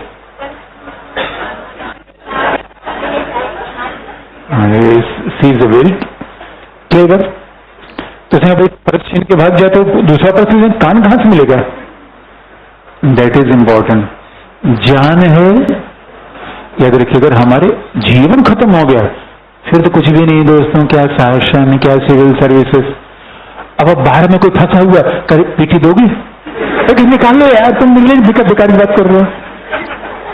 और सच एक बार हम लोग बताएं कि एक हम लोग हॉस्पिटल में बहुत शरारती बच्चा था, वो सबको तंग करता था, उसको स्विमिंग नहीं आती थी। तो हम लोग एक बार बस उसको बहका के नाव पे लेके बीच नदी में चले गए और सब उसके बाद कूद गए नदी में, और वो अकेला बचा। ऐसा हॉरर उसके चेहरे पर पहली बार दिखा। अब उनका अब सब जा रहे हैं, अब तुम डूबोगे। एक बार गद्दाफी को, जब Gaddafi was a king, Gaddafi को जो गोली मारो डोंट शूट में, ऐसा गिरा रहा था, लगता था वो सब कुछ ले लो। याद रखिए, एक बात क्या हम नहीं छोड़ना चाहते, one thing is very close to our heart, जान है दोस्तों, जान है। इसे याद रखिए, पहले सिविल सर्विसेज है, पहले जान है, पहले पर्स है या पहले शरीर है, दैट इज इंपॉर्टेंट। इसलिए इसमें कहा नहीं, जीवन जीना तो सबसे बड़ी इच्छा है, रहना सबसे बड़ी इच्छा है, उसके बाद सारी इच्छाएं आती है, देन वाज यूटिलाइजिंग साइकोलॉजी। लेकिन अब सवाल है कि ठीक है, अगर सबकी इच्छाएं जान बचाने की है और सबकी इच्छाएं अनंत है, तो प्रॉब्लम क्या है?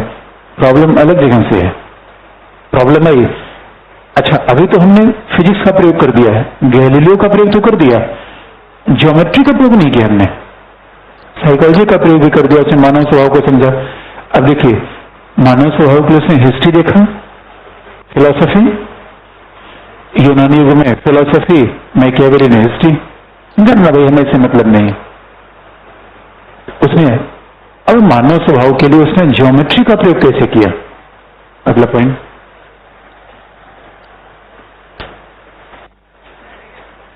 नहीं उसी अगले पॉइंट में ही है।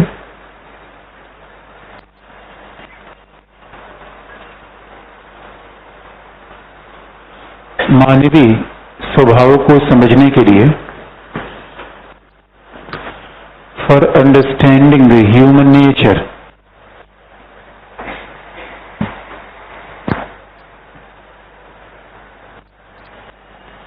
For understanding the human nature,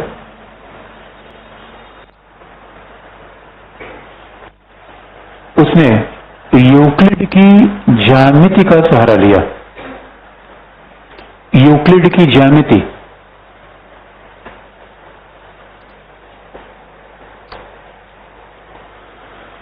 for understanding the human nature, उसने यूक्लिड की ज्यामिति का सहारा लिया।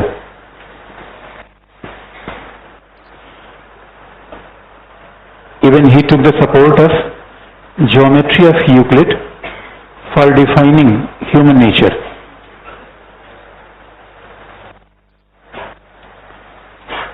कैसे? अब सवाल है कैसे? तो पहला,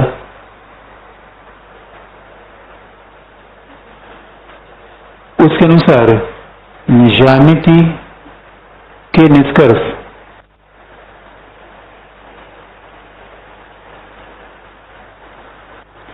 द कंक्लूजन ऑफ ज्योमेट्री,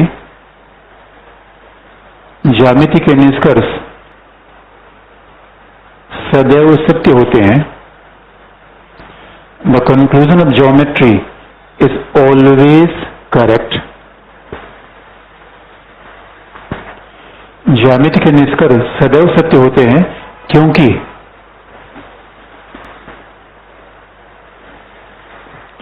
उसकी पूर्व मान्यताएं सच होती हैं। Because the premises of geometry is always correct.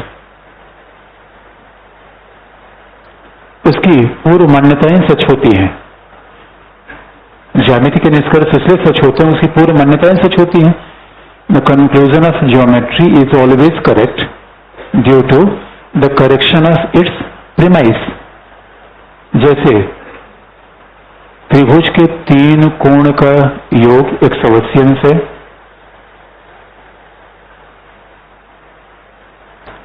जैसे त्रिभुज के 3 कोण का योग 180 अंश है,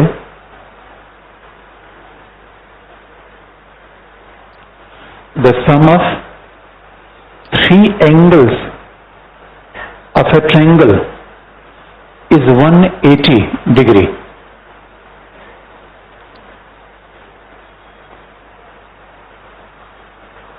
त्रिभुज के 3 कोण का योग 180 अंश है।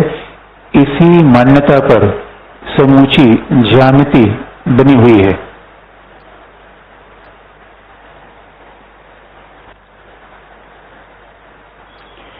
इसी मान्यता पर समूची ज्यामिति बनी हुई है।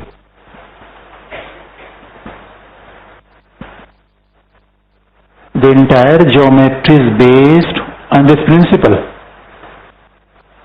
कि entire geometry is based on this principle। ठीक उसी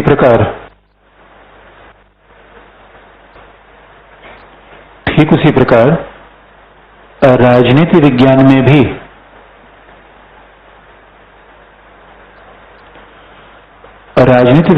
भी यह मान्यता स्वीकार किया गया।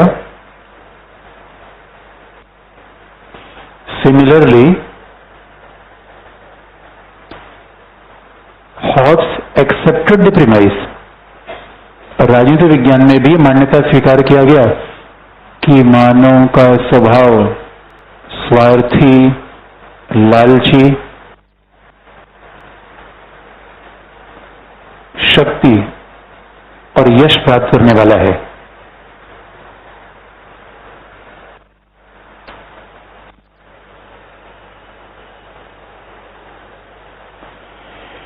ठीक इसी प्रकार यह स्वीकार किया गया कि human nature is egoist, selfish. Human being want to get glory and power. Individual want to get glory and power. मानव को अब देखिए ज्योमेट्री और पॉलिटिक्स ने कैसे सिमिलर कर दिया, क्योंकि यूक्लिड के ज्यामिति से बड़ा प्रभावित था और जब वो ऑक्सफोर्ड यूनिवर्सिटी में आया था उसका उस समय पढ़ाने का अजीब सा तरीका था, इस जिसको थे स्कॉलिस्टिक सिस्टम। जब ऑक्सफोर्ड यूनिवर्सिटी में हॉब्स आया था तो उस समय जो पढ़ाने का तरीका उन लोगों का था उसको कहते हैं स्कॉलिस्टिक सिस्टम। स्कॉलिस्टिक का मतलब था SCHO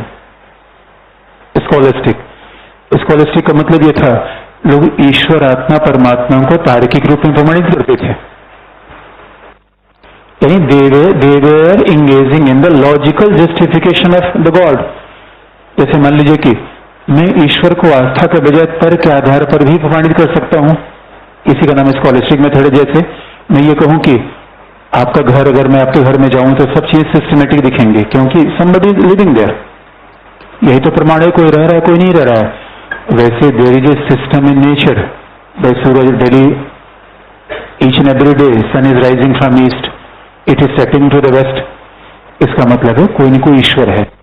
तो लोगों ने ऑक्सफोर्ड यूनिवर्सिटी में लोगों ने क्या किया था, धर्म को ईश्वर को प्रमाणित करने के लिए तमाम तर्क ला रहे थे, जिससे लोगों ने कहा था स्कॉलिस्टिक सिस्टम, जो कि पहले ईश्वर को प्रमाणित करने के लिए धार्मिक ग्रंथों का सहारा लिया जाता था।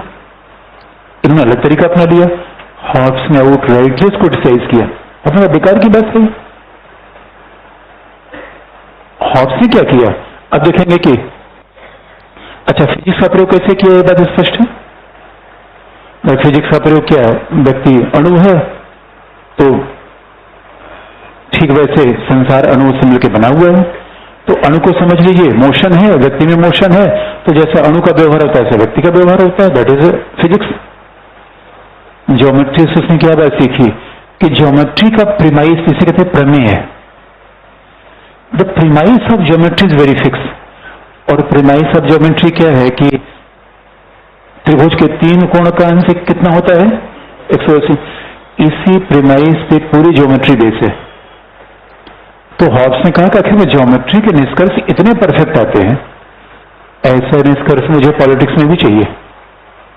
तो उसने कहा ऐसा निष्कर्ष कब आएगा, जैसे त्रिभुज के 3 कोण के अंश 180 अंश होते हैं, वैसे मानव का स्वभाव कैसा है, स्वार्थी, लालची।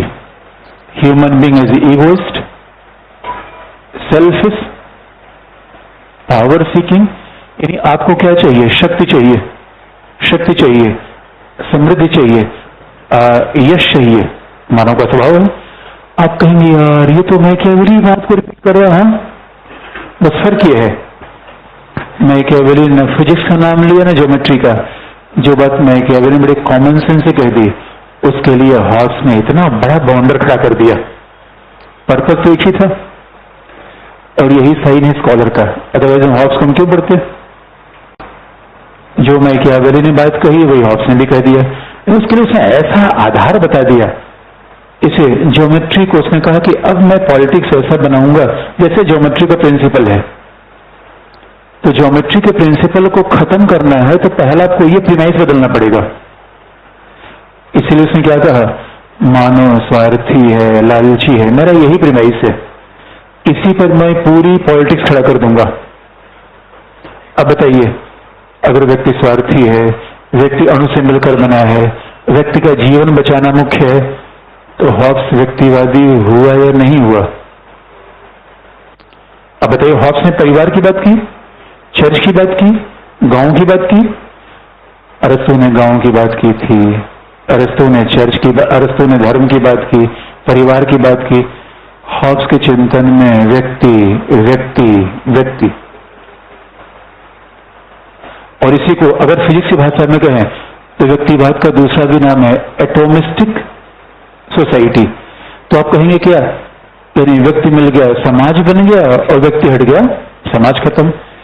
व्यक्ति के अलावा और कोई चीज है ही नहीं है। व्यक्तिवादी कहा जाए ना कहा जाए, बहुत ध्यान से देखिएगा, मैकियावेली के चिंतन में राजा का ही ध्यान मुख्य था। मैकियावेली ने थोड़े कहा कि मानव जीवन का उद्देश्य सेल्फ प्रिजर्वेशन है, मानव ऐसा होता है, तो एक लाइन में मानव को नियंत्रित करने की बात भले उसने कर दी, हॉब्स ने इसको आगे बढ़ा दिया। तो आप देखेंगे फिजिक्स का भी प्रयोग कर दिया, ज्योमेट्री का प्रयोग कर दिया उसने, साइकोलॉजी का प्रयोग कर ही दिया। इसलिए उसकी पद्धति का एक नाम दिया जाता है। तो हॉब्स की पद्धति क्या है? मैकेनिकल मैटेरियलिज्म, यांत्रिक भौतिकवाद। इसलिए उसकी पद्धति का जो सेबाई ने नाम दिया, उसने जो अध्ययन का तरीका अपनाया उसे हम क्या कहते हैं? Mechanical materialism. ये मैटेरियलिज्म क्यों है? भौतिकवादी था। मैकेनिकल क्यों है? फिजिक्स के मानने के कारण। It's mechanical, atom, physics, motion, mechanical. Materialism, ईश्वर, आत्मा, परमात्मा, चर्च, नथिंग, कुछ भी नहीं है। मैकेनिकल बात करने का दूसरा भी तरीका है। अब देखिए, इतनी बात पढ़ने से लगता है कि नहीं ये व्यक्ति पहले आता है। अगला पॉइंट भी, अगला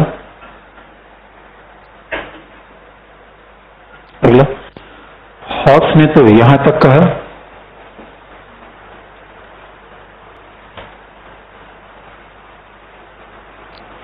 हॉब्स ने तो यहां तक कहा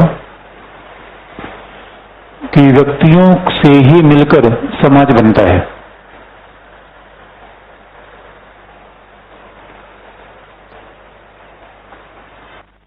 Even society is also comprised from individuals.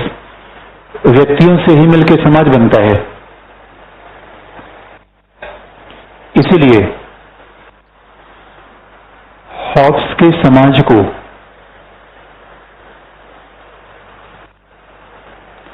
अणुवादी समाज भी कहा गया।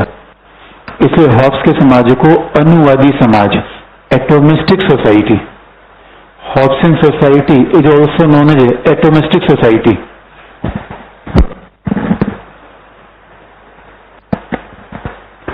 हॉब्स के समाज को अणुवादी समाज कहा गया।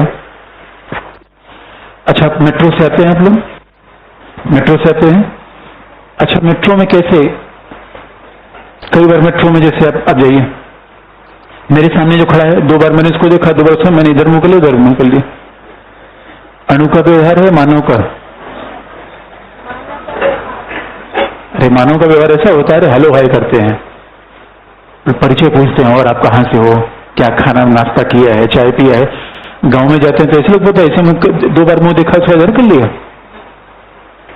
अच्छा, एक अणु का दूसरा, अगर दुनिया अणु से मिलकर बनी है, एक अणु का दूसरा अणु क्या रिलेटिव है, चाचा है, ताऊ है, मामा, क्या रिलेशन होता है अणुओं के बीच में?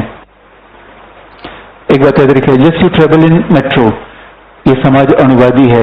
2-4 अणु एक स्टेशन से घुसे, 3-4 अणु निकल गए, होता नहीं। और एक खास बात है, इतने लोगों को मैं क्लास के बाद ढूंढना चाहूं, मैं इकट्ठा कर पाऊंगा? एटम की तरह क्लास से निकलते हैं और एटम की तरह भाग जाते हैं। याद रखिए, शहरों ने कौन सा समाज बनाया है? एटोमिस्टिक। अब मानव है या एटम है? एटम है दोस्तों।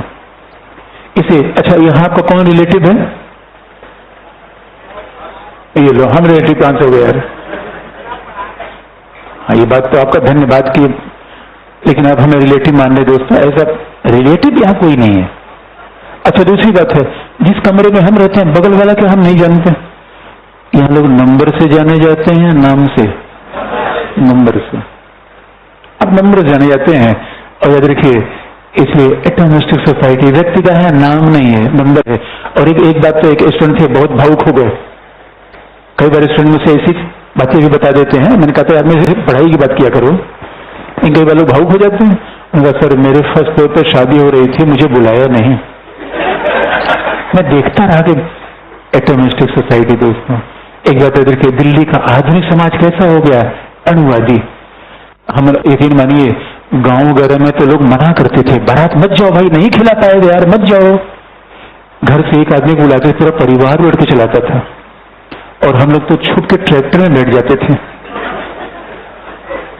आपको शायद आश्चर्य लगेगा, मई जून के दोपहर में ट्रैक्टर में खुले, मतलब ट्राली जो कोई यूज होती ट्रैक्टर की, उसमें कोई शेड नहीं। क्यों? एक दो लड्डू खाने की इच्छा होती थी। दिल्ली में आपको पता चले बाराती मिल्क में किराए पे मंगाए जाते हैं दोस्तों, किराए पे। एक बारात में गया, दो बैंड पार्टी थी, मतलब ये क्या है? उनका बाराती है ही नहीं, कम से कम यही दिखेंगे।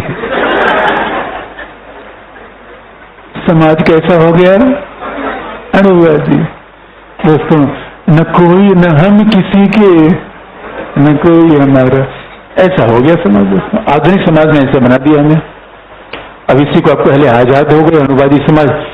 Hobbs is talking like a student of physics. इसमें हर चीज का मोशन का, अगर किसी क्वेश्चन में कभी, जैसे कई बार क्या होता है जो लोग ऑब्जेक्टिव एग्जाम देते हैं, वो ऑब्जेक्टिव एग्जाम देके स्टेटमेंट रटते हैं, रटने की जरूरत नहीं है, ये क्लू है इसका। हर विचारक के विशेष शब्द हैं, अगर उसको आपने समझ रखा है तो ऑब्जेक्टिव एग्जाम अपने आप से ही हो जाएगा। तो रटने से कभी ऑब्जेक्टिव एग्जाम पास नहीं होता। इसे Hobbes speaking like a physics and geometry. अब उसमें, अब बताइए, जो व्यक्ति को इतना प्रभावी रूप में बल दे रहा है, समाज को नहीं मानता। अगर सोच के देखेंगे, हॉब्स समाज और राज्य को प्राकृतिक मानेगा या यांत्रिक? अरे इसने मानव को ही अंदर जैसा मान लिया। अब कितना बड़ा चेंज आ गया। प्लेटोनिक जमाने में क्या था? राज्य प्राकृतिक, व्यक्ति प्राकृतिक। इन सब लोगों ने क्या था? यांत्रिक, मशीन। आधुनिक जमाने ने क्या हमें सिखाया? Machine, like a machine. Hobbes व्यक्तिवादी है या नहीं है? है या नहीं है? है वो। देखो बड़ी बड़ी बात कह दी, लेकिन विरोधाभास से बना हुआ है। व्यक्तिवादी एक तरफ है, दूसरी तरफ इतने शक्तिशाली राजा का समर्थन है। ये कैसे? ये कैसे? ये उसके विचार में प्रॉब्लम है। लेकिन दोनों का सामंजस्य कैसे किया जाए? हम निष्कर्ष कहां निकालें? वो व्यक्तिवादी है या पूर्ण सत्तावादी? पूर्ण सत्तावादी एब्सोल्यूटिस्ट, तानाशाही। तानाशाही करिए, पूर्ण सत्तावादी, अधिनायकवादी, जो भी कह लीजिए। वेदर हॉब्स राजा को ज्यादा शक्ति प्रदान करना चाहता है या व्यक्ति को? किसको? दोनों बातों में सामंजस्य कैसे बैठेगा? इस पर भी आएंगे, लेकिन अगला हेडिंग लिखिए, अगला हेडिंग। अब आप देखेंगे, ये आपके आईएएस मेंस का सवाल आप देखिएगा, उसमें वो सवाल पूछा गया, हॉब्स व्यक्तिवादी विचारक के रूप में कमेंट। हॉब्स व्यक्तिवादी विचारक के रूप में कमेंट, ये पूछा गया। तो अगला हेडिंग है,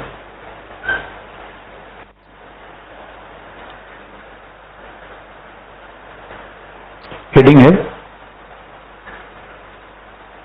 हॉब्स के राजनीतिक बाध्यता का सिद्धांत, the notion of political obligation in Hobbs.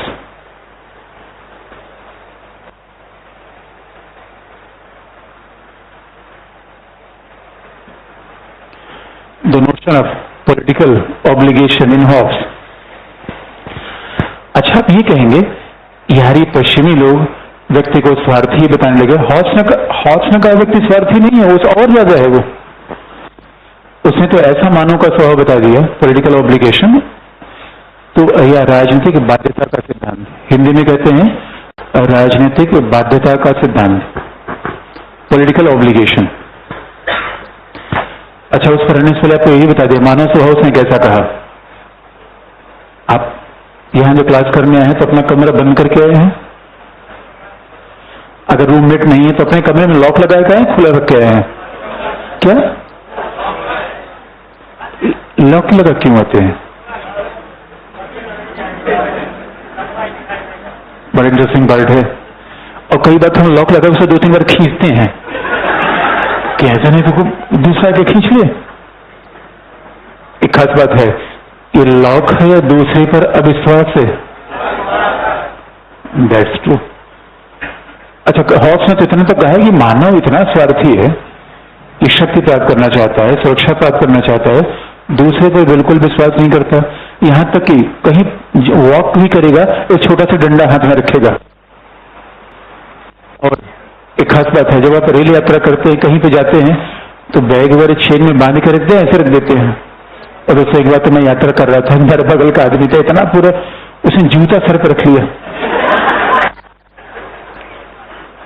जब उसे किसी ने कहा यार तुम जूता सर पे क्यों रखा हुआ है? और कई बार तो ऐसा होता था, अभी तो ट्रेन में और पंखे, अब कई लोग तो क्या करते हैं पंखे के ऊपर चप्पल रखते हैं और चप्पल से पूरा जो धूल ढक्कन नीचे आता है। सवाल यार चप्पल भी नीचे रखने को तैयार नहीं है। हमें किसी पर विश्वास है या नहीं है? हॉब्स ने कहा ना नहीं है भाई, विश्वास नहीं है। यानी मानो विश्वास करने लायक है नहीं दोस्तों। तो सवाल ये है, मानव स्वार्थी है? अब जरा अच्छा एक बात है, जो भी फिलोसफर होते हैं, हमने पहले बताया फिलोसफर का स्वभाव, फिल्म डायरेक्टर का स्वभाव, पोएट का स्वभाव एक ही होता है, कल्पना खूब करते हैं। ये विचारों की दुनिया में भाई इनका पर्पस है फिक्स है। अब जानते हैं फिल्म निर्माता का मतलब क्या है? उसको फिल्म 3 घंटे चलानी है।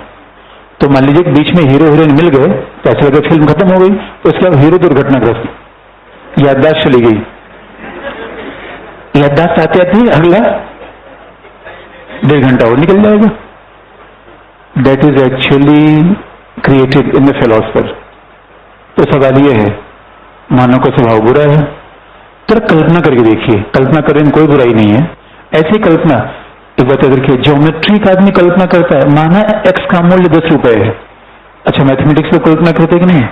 ऐसे हॉब्स ने कल्पना किया कि assume that the value of something is ₹10, the value of x is 10। ऐसे हॉब्स ने भी कल्पना की है, ज्योमेट्री का प्रयोग किया, उसने कल्पना कर ली। आप भी कल्पना करके देखिए, कुछ दिनों में दिल्ली में मैं कहूं कि सरकार नहीं रहेगी, पुलिस रही रहेगी, न्यायपालिका नहीं रहेगी, 1 महीने राम राज्य रहेगा, कोई आपके ऊपर नियंत्रणकारी शक्ति नहीं रहेगी। क्या होगा?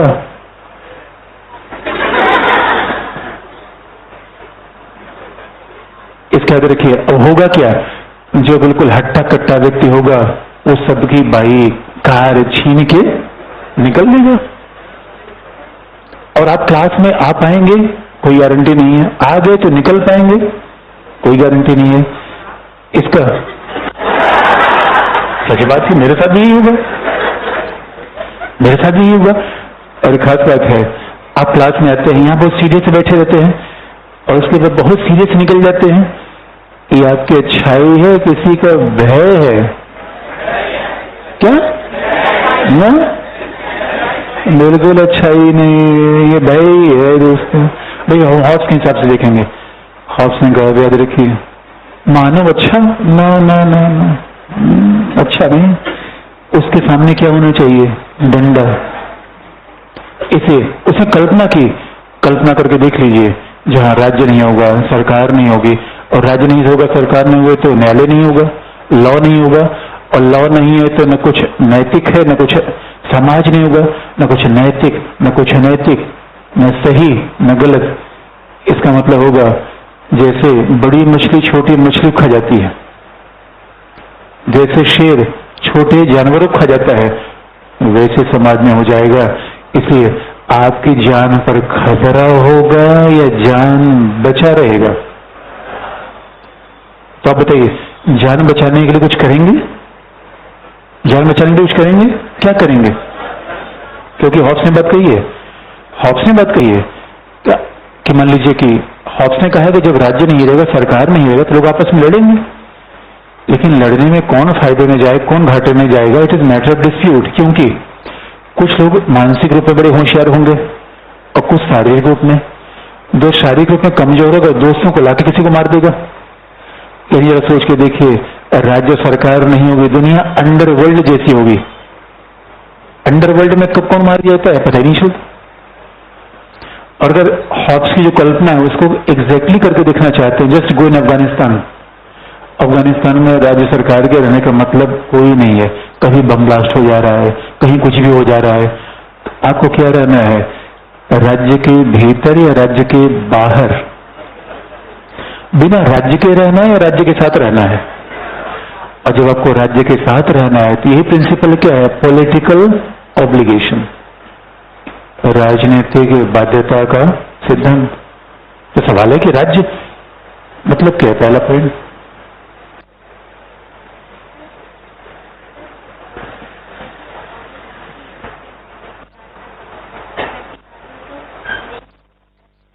हाँ, अभी हम बताएंगे, अभी इसी निष्कर्ष समझेंगे। व्यक्तिवादी है, सत्तावादी है, निष्कर्ष देना बाकी है। पहला पॉइंट, पहला अगला, हॉब्स ने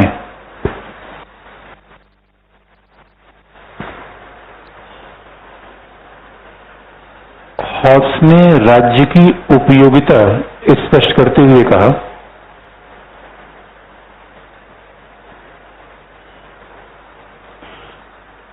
while demonstrating the utility of a state, utility underline, Hobbes said that it preserves the human life, individual life. Hobbes ने राज्य की उपयोगिता स्पष्ट करते हुए कहा, आत्म संरक्षण के लिए राज्य आवश्यक है।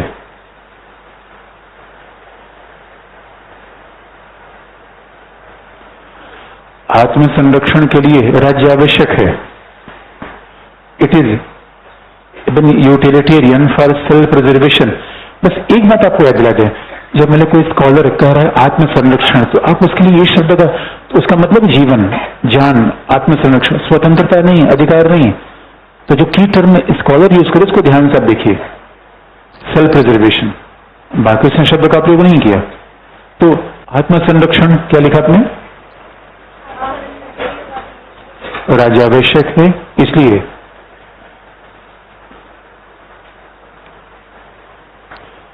राज्य के अभाव में, इन एब्सेंस ऑफ स्टेट और इन एनार्की, राज्य के अभाव में व्यक्ति का आत्म संरक्षण खतरे में आ जाएगा। Self preservation will be in danger.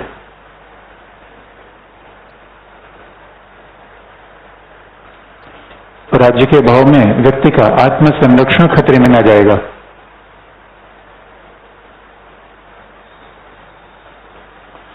Self preservation is in danger in absence of state और इन एनार्की। अगला, उसके अनुसार व्यक्ति का स्वभाव स्वार्थी है। The nature of individual is a selfish,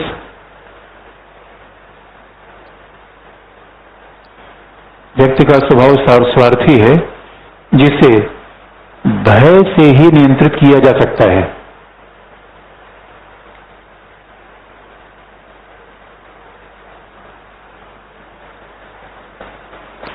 व्यक्ति का स्वभाव स्वार्थी है जिसे भय से ही नियंत्रित किया जा सकता है। The nature of individual is selfish. Therefore, fear, the punishment of fear, is only the way to regulate the individual behavior. उसे दंड के भय से ही नियंत्रित किया जा सकता है, जिसके लिए एक शक्तिशाली राज्य आवश्यक है। which requires a strong state, a strong king, जिसके लिए एक शक्तिशाली राज्य आवश्यक है।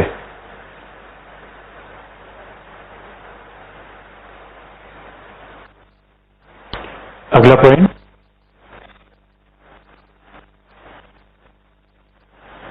हॉब्स ने माना कि राज्य या राजा, स्टेट और king, Hobbes said that, Hobbes ने माना कि राज्य या राजा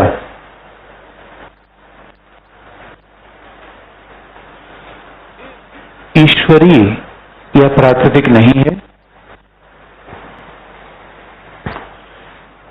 स्टेट और किंग इज नॉट डिवाइन और नेचुरल, राज्य और राजा दैवी और प्राकृतिक नहीं है, अपितु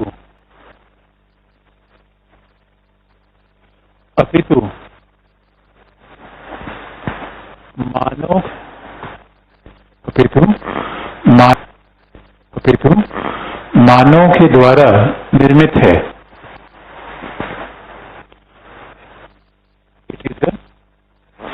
it is created by human being और it is created by individuals. ये राज्य के द्वारा निर्मित है। अब देखिए, अब इसमें एक कॉन्सेप्ट आपको बता दें, अब कंपेयर कर दें जो हमने आपको यूनानी युग को बताया था। ये कितनी बड़ी बात है कि राज्य, देखिए, राज्य मानव के द्वारा निर्मित है। ये बात हॉब्स ने पहले कही। इससे पहले लोग क्या मानते थे? चर्च भी ईश्वरीय है और राजा भी ईश्वरीय है। उसने ईश्वर को तो बिल्कुल रिप्लेस ही कर दिया। इधर चर्च ने उसके खिलाफ फतवा जारी किया था, उसको आधुनिक भाषा में कहिए तो उसने कहा था, अरे भाई मैं धर्म का विरोधी नहीं हूं। उसने बाद में एडमिट किया था। लेकिन अब देखिए, ग्रीक एज में, अब ग्रीक एज को जरा कंपेयर कर लीजिए तो आपको, इसलिए जैसे जैसे आगे बढ़ेंगे एक एक कॉन्सेप्ट और क्लियर होते चलेंगे कि हर चीज एक साथ नहीं बताई जा सकती। ग्रीक एज में क्या माना गया था? राज्य क्या है? प्राकृतिक है। और राज्य क्या है? नैतिक है। ध्यान रखिए, ग्रीक एज में कहा गया था राज्य प्राकृतिक है, नैतिक है। हॉब्स ने क्या कह दिया? हॉब्स ने क्या कह दिया? राज्य प्राकृतिक है या मशीन है? Machine. Therefore it is a mechanistic concept of state. Physics का प्रभाव देखिए, फिजिक्स तो मशीन ही मानता है। जब व्यक्ति को ही मशीन उसने कह दिया, state is like a machine, therefore it became a mechanistic concept of state. प्राकृतिक नहीं रहा, मैकेनिस्टिक। अच्छा बताइए, एसी क्या है? मशीन है, प्राकृतिक है? मशीन है। और मशीन है तो स्वाभाविक रूप में कुछ काम कर रहा है, इसमें लगा रखा है, और हम लगा रखा है तो हम चेंज नहीं कर देंगे। इसलिए स्टेट इज ऑल्सो मशीन। लेकिन लगा क्यों रखा है? जान बचाने वाली संस्था है। इसलिए पॉलिटिकल ऑब्लिगेशन का, राजनीतिक बाध्यता का सीधा सा मतलब होता है, हमें राज्य की आज्ञा का पालन क्यों करना चाहिए? राज्य की आवश्यकता क्या है? राज्य की उपयोगिता क्या है? What is utility of state? Why we should obey the order of state? सवाल तो यही है। राज्य हमें क्या दे देगा? तो राज्य रहेगा, जान बची रहेगी, और जान है तो जान है। और दूसरी बात उसने क्या कहा? ऑर्गेनिक नहीं है, ये प्राकृतिक नहीं है, ह्यूमन मेड है। और क्या है? It's made by the individual. ये व्यक्ति से बनाता है, ये प्राकृतिक भेद नहीं है। अब बताइए, अच्छा बताइए, बनाने वाली संस्था महत्वपूर्ण या बनने वाली? बनाने वाला महत्वपूर्ण या बनने वाला? बनाने वाला। बना कौन रहा है राज्य? व्यक्ति। तो व्यक्तिवादी की पूर्ण सत्तावादी? अजीब सी बात नहीं हो रही है? राज्य मानव के द्वारा निर्मित है। व्हाट अब आप देखें इसी आधुनिक युग में जैसे जैसे आप आगे बढ़ते जाएंगे, स्टेट इज मशीन, ऑर्गेनिक नहीं है, स्टेट इज मशीन। और मशीन की आवश्यकता क्यों पड़ी? झगड़ा होता है, विवाद है समाज में। स्टेट मशीन है या डिस्प्यूट सेटलमेंट मैकेनिज्म है। जीएस के पेपर में देखिएगा, डिस्प्यूट सेटलमेंट मैकेनिज्म, भाई झगड़ा होगा, स्टेट अंपायर है, क्रिकेट खिलाड़ी खेल रहे हैं तो थोड़ा सा मैनेजमेंट तो करना पड़ेगा। स्टेट इज अंपायर, तटस्थ है, निष्पक्ष है, नियंत्रण करेगा। अब बताइए मामला फंस, अच्छा राज्य उपयोगी है अनुपयोगी? उपयोगी है, तो अब सवाल है वो व्यक्तिवादी है पूर्ण सत्तावादी? मैंने एसी बनाया, एसी ने मुझे बनाया, मतलब मैंने का मतलब हमारे किसी परिचित व्यक्ति ने बनाया इसे।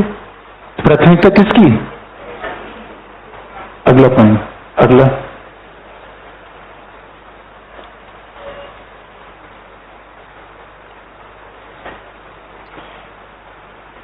तो हॉब्स ने कहा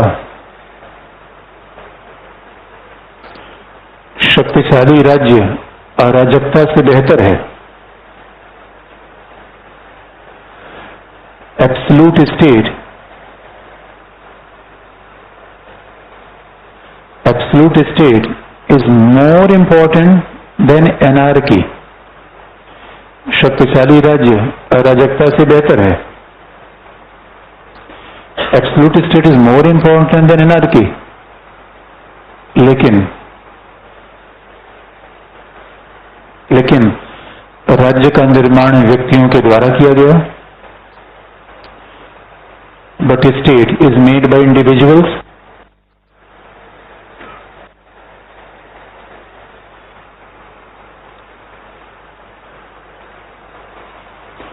राज्य का निर्माण व्यक्तियों के द्वारा किया गया जिससे वह व्यक्तिवादी प्रतीत होता है। State is made by individuals, therefore he appears as an individualist।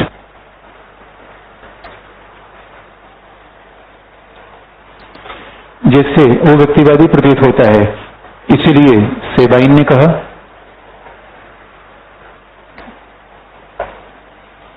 therefore Sabine said that, इसे सेबाइन ने कहा, लेकिन क्या कहा? कल, आज बात कल